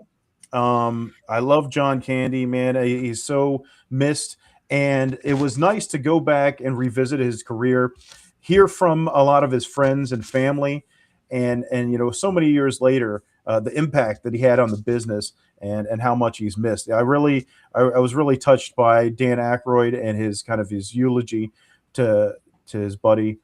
And not only that, I learned a lot of stuff about John Candy that I didn't know, his involvement, because it's like, when we were enjoying John Candy, we were kids, and then it was like he was gone. So then it was like, okay, you were just kind of focused on the past, where it's like, okay, that's all I knew. But then it expounded into his love of football, a Canadian Football League, owning a team up there, how much he meant to the city of Toronto, and just how loved he was and revered. He was such a great guy. So if you haven't checked out John Candy "I Like Me" documentary, I recommend that highly. And the last one I want to mention is, I think it was last year. It's not a movie per se, but last year I was talking about how the TV show The Penguin. I really enjoyed that, and I thought it was one of the best of the year. This one kind of surprised me because I was a little skeptical, a little bit critical at first of Welcome to Derry. I've mentioned it on here a couple of times. Whenever I started out watching it, it was like, oh man, a couple of the episodes early on, they were dragging, and I was like, man, come on. And I know this is going to break Chad's clowny little heart, but he should know that I'm not a big fan of the original It, or even, whenever they did the remake with Bill Skarsgård originally, I was like, okay, but I love Tim Curry. It's just, I never found the clown to be that scary. And it came across more cheesy and everything. So I don't hate the original It, but I definitely I don't love it. But Welcome to Derry, man. This one, once you get past and once you get Pennywise in the picture, man, Bill Skarsgård schools the fuck out of this role. This is the Pennywise that I've always wanted. Everybody that loves Tim Curry and Bill Skarsgård in the first remake films and everything, he cranks it up to 11 on this one, and he just so ruthless. It's so violent, and I love how they don't try to kind of curtail the violence to where it's like, oh, we're gonna not go as hard. The kills are amazing on this one, especially. It didn't add any water; they added more blood. Yes, hey, bloodier the better. Yeah, and Bill Skarsgård, man, I can't get over it. I keep going back and watching little clips and shorts and everything like that of him and his performance in this. I like the scene. I'm not Bob Gray. I love that scene. But man, Bill Skarsgård, he really showed up and showed out this time, man. I can't put him over enough for this. And Chuck, you definitely got to check this out, man. I highly recommend if you haven't watched Welcome to Derry, HBO Max. Go enjoy that. That's what Michelle says. It drags for 2 episodes and it's clown kick ass. Yeah, 100%. I'm gonna have to check this out. I need to. I'm actually going back and rewatching it because they're all out. Yep. It doesn't surprise me, Chad. It's binge time. So, yeah, Bill Skarsgård Bill Skarsgård as Pennywise, so good. And also, I got to give props to Chris Chalk as Dick Halloran. I really enjoyed his character as well. So, yeah, Chuck, man, I was hesitant Chuck, at you gotta first, watch it so we can talk about it. but now I'm all in on it. I'm saying go check out Welcome to Derry. I I'm think ready for season 2. The first season's done now, right? yeah. All right, cool. I'm game now. I hate waiting for. Once you're done, let us know in the chat so we can fucking get on it. Yeah, definitely recommend. We'll definitely have to talk about the whole series. I'm thinking it might be the best TV series of 2025, in my opinion. I would agree with that. Well, see, I disagree with that, but I haven't seen it yet. I don't watch that many series. Like my favorite show that I keep up with is Only Murders in the Building. So love that show. I think we pretty much honorable mentioned a lot of shit except for I want to say Him. I know you're not a Marlon Wayans fan, but that movie was fucking crazy. Like, and that Jordan Peele, also. Yeah, I think it's gonna be a typical football type movie. Like, I know you don't like the Marlon Wayans, but he fucking brings it in this fucking movie. Like, he's a lot darker. Like, and he doesn't like sports either. Right, and he's fucking real evil and like just crazy. Like, he's gung ho in this shit.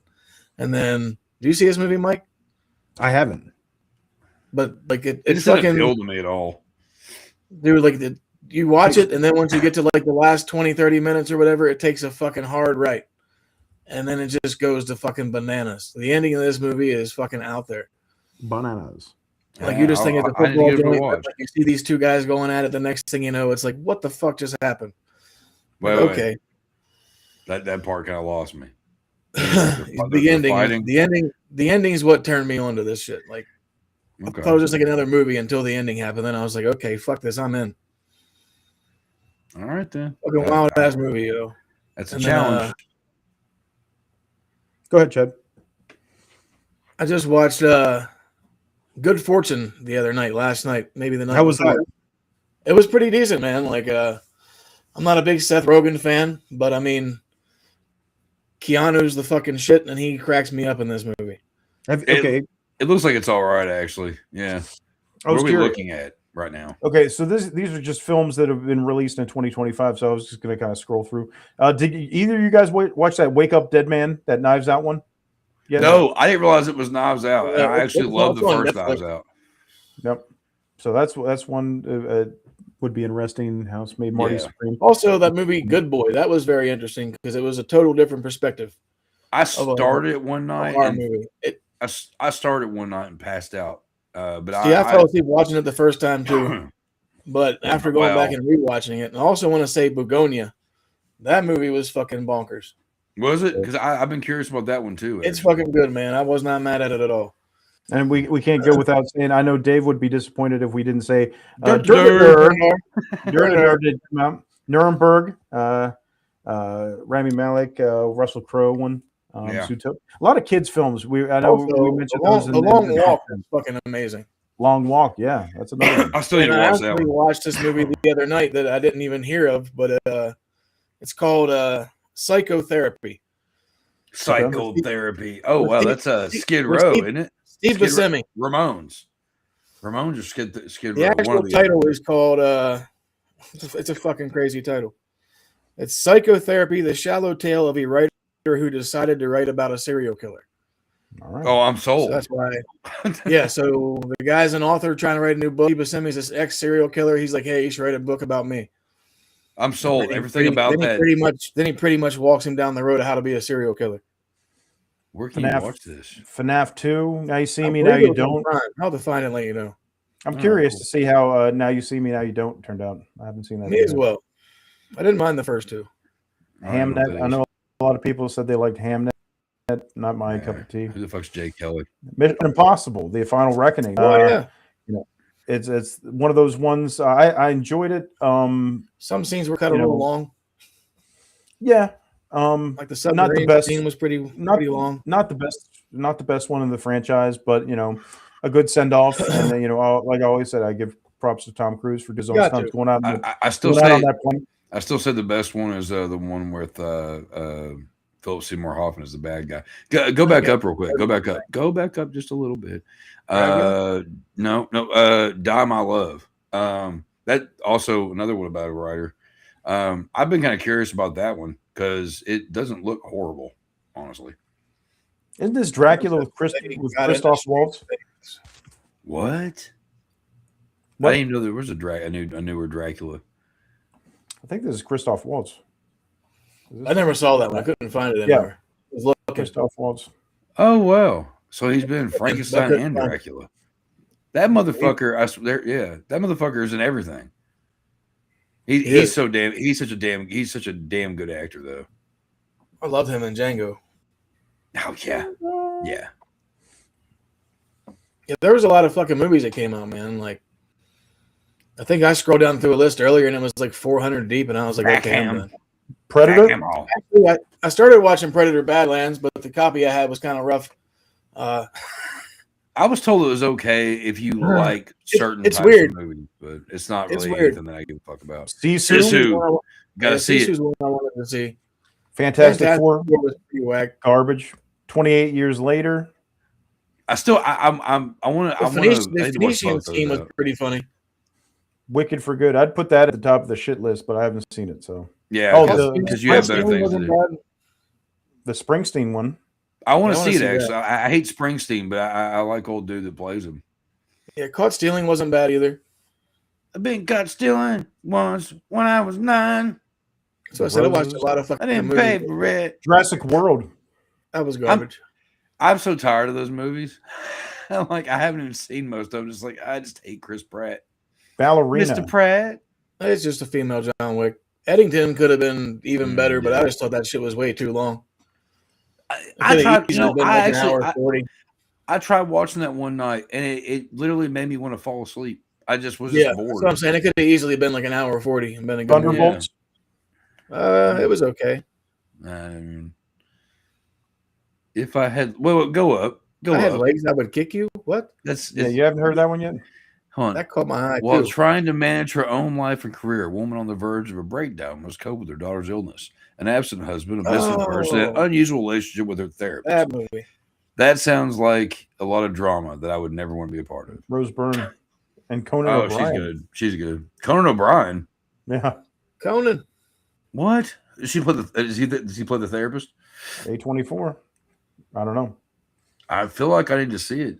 Most A24 I'm okay with. She's a good actress, and I like Conan O'Brien, so I'm curious. Also, I've the never even heard that. Karate Kid movie was a letdown, big time. Oh yeah. Oh Legends, well, man. yeah. It was like I laughed in it though. It was funny the one part because they were like beating the shit out of this 12-year-old kid. Smashing Machine. I almost forgot that one. I fell asleep watching that last night. Yeah, man. It just didn't Not deliver. good. I love The Rock, but It's just slow moving. It's just I wish they would have done more with this. I don't know. I mean, The Rock looked good. Yeah, he looked like a visually, it dude. looked great. I was shocked. I haven't seen it yet. I wanted to watch it. Mickey 17. You good enough getting to watch that? I fell asleep watching that too. Never even heard of it. Oh wait, is that the one where old dude dies over and over again? Yeah. Oh, Black Phone 2. Haven't got to see. Oh, that so yet. yesterday I watched Black Phone and Black Phone too. Okay, and I'm not a fan, No, Not a fuck fan? those movies. but they weren't bad for being Blumhouse films. wow. I thought the first one was a little better than the second one. Man, okay, so those Just story wise. those I haven't read the book or the story that's based off of, but Joe Hill, Stephen King's son, one of Stephen King's sons, wrote that, and I wanted to like it so much, and I just couldn't. Silent Night, Deadly Night. I want to see that. I hate the original, but I was told it was really like good, and the shit that I've seen was pretty good. But yeah, no, the Black Phone movies, nah, I don't even give a fuck. Christie, I haven't seen it. A lot of people hated on it. That's I never even heard of it. Sydney Sweeney's the boxer. Oh. Spinal Tap 2. Oh yeah, I still haven't watched it. That's actually on my list. It wasn't the OG, obviously, but it still wasn't bad. Here's know one what's on my list. what's Freaky actually- Friday. Paul McCartney comes in there and jams with him one day.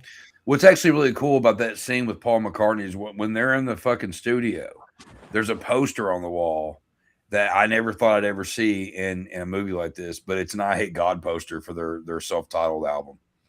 Oh yeah, And it's like, holy shit! I've got the I hate God, logo on my fucking arm. Yeah, right beside your jute poster. My what? Oh, well. I got the actual tattoo, but yeah, I all that stuff. So I thought that was pretty cool. The originals, Freakier Friday. Have you guys seen that one yet? No, I got better things to do. Oh darn!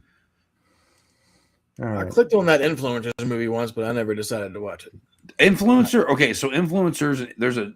It's a sequel. There's Influencers 2, or just Influencers. And I haven't seen the new one. Control 2, but I didn't finish it either. The first one's okay. Go up a little bit. Go up. Drop down. You're going by too goddamn quick. Go up. We gotta wrap this up.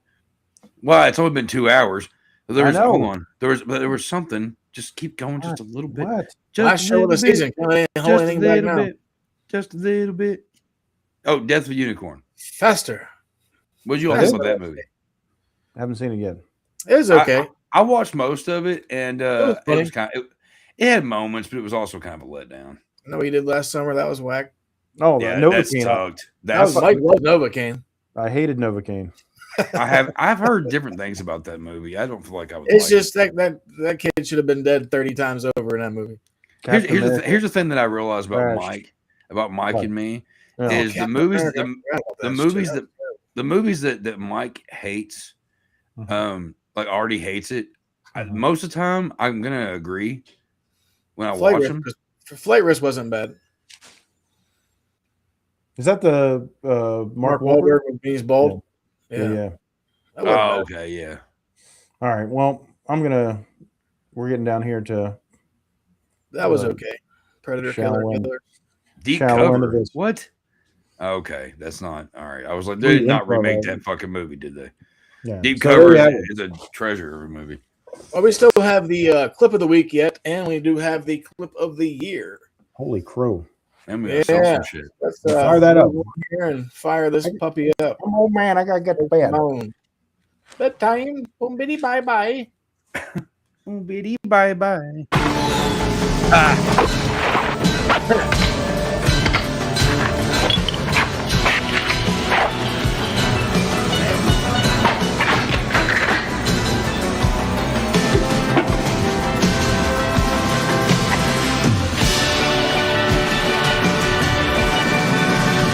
Such a good film. You don't have that. You don't have that in movies anymore.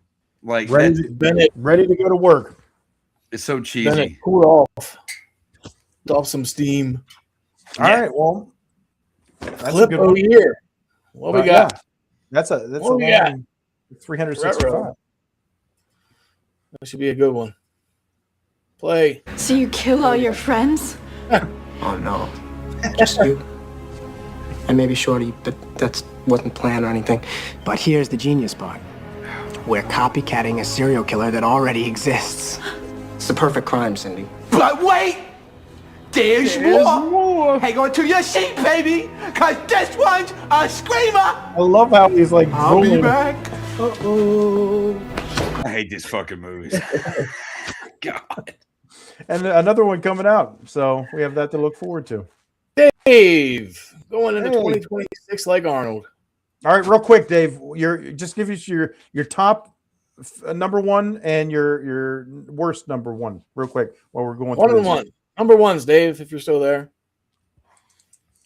Go ahead and cue. Oh wait, he's got it. Hell yeah! Funny stuff. All right, let's shoot the ads and we'll see if he pops up. All right. Ho, ho, ho, everybody! Laser Trading Company is on YouTube. Head over now to check out some of the videos from Mike's travels and experiences. Don't forget to subscribe, 8,900 and growing. Thank you all. Laser Trading Company is also available on eBay with various merchandise and collectibles. Hundreds of great holiday gift ideas. That's Laser Trading Company to all, and to all a good night! You bit off a little more nasty than you could chew. Now you gotta deal with all the nasty coming down your throat.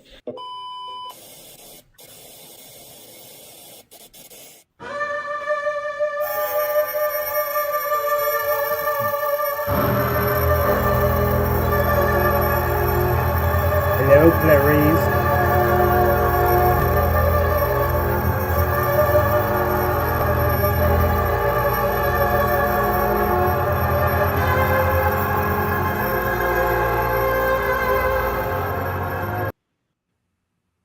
There you have it. Chuck Nasty. Yeah. I got to add real quick. I have a new book that just came out on Goggles, which is a digital platform for extreme and splatterpunk stuff. It'll be out on Amazon next week, I think. Called 24 Hours of Violence, and it's a book where it starts out where you think it's going to go one way and it goes a complete other way. And then also next month, the collaboration I did with Robert Essig called Of Flesh and Metal. We released the cover art for it yesterday. It comes out, and we're really excited about that one. We said that everybody's going to love it. So hopefully maybe next week we can have the graphic. The graphic of those. There you go. So keep a lookout. All right, Dave. Our boss Dave Weapons? said he Okay. the best was Weapons and the worst was Ice. Oh, I forgot about War of the Worlds. Oh, yeah. War of the Worlds, one of the worst. I didn't even see the whole movie. I saw clips of it and was like, this is fucking They call dog it shit. worst of the world. Brutal. Worst of the world. And we love Ice Cube. We love Ice Cube, but that was bad.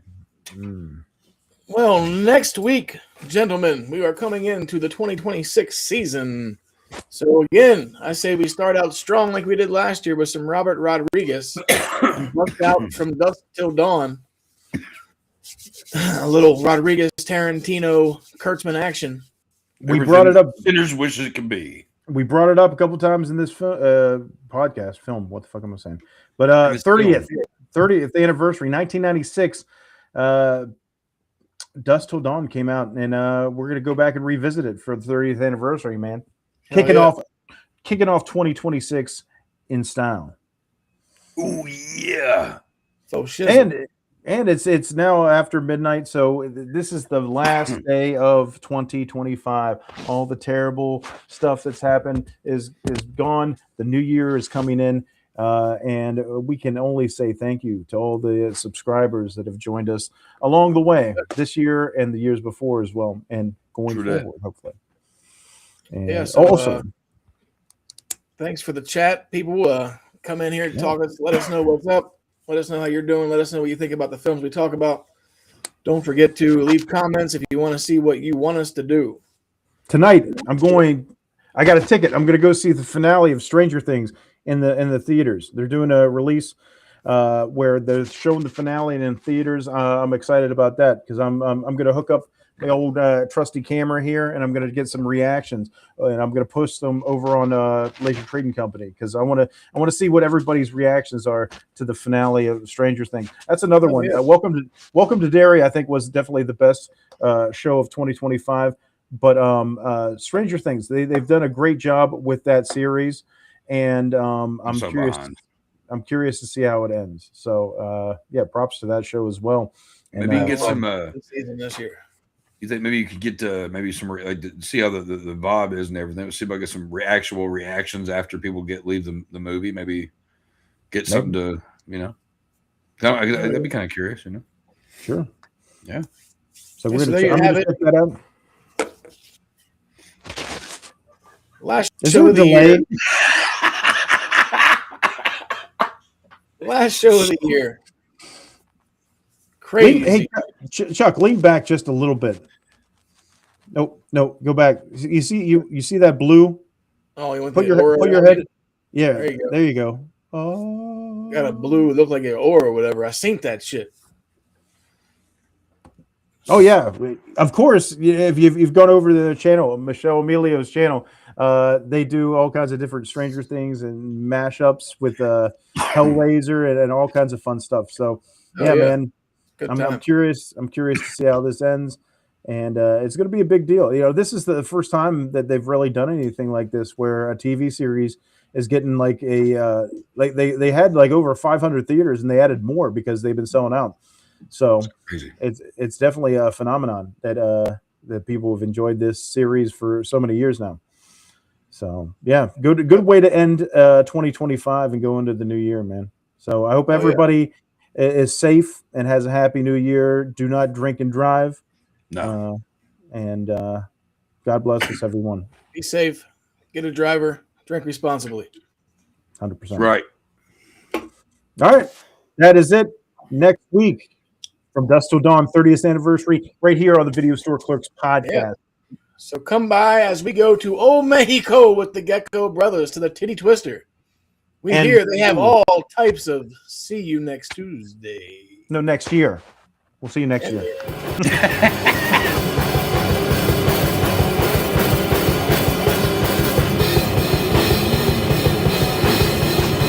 That's all, folks.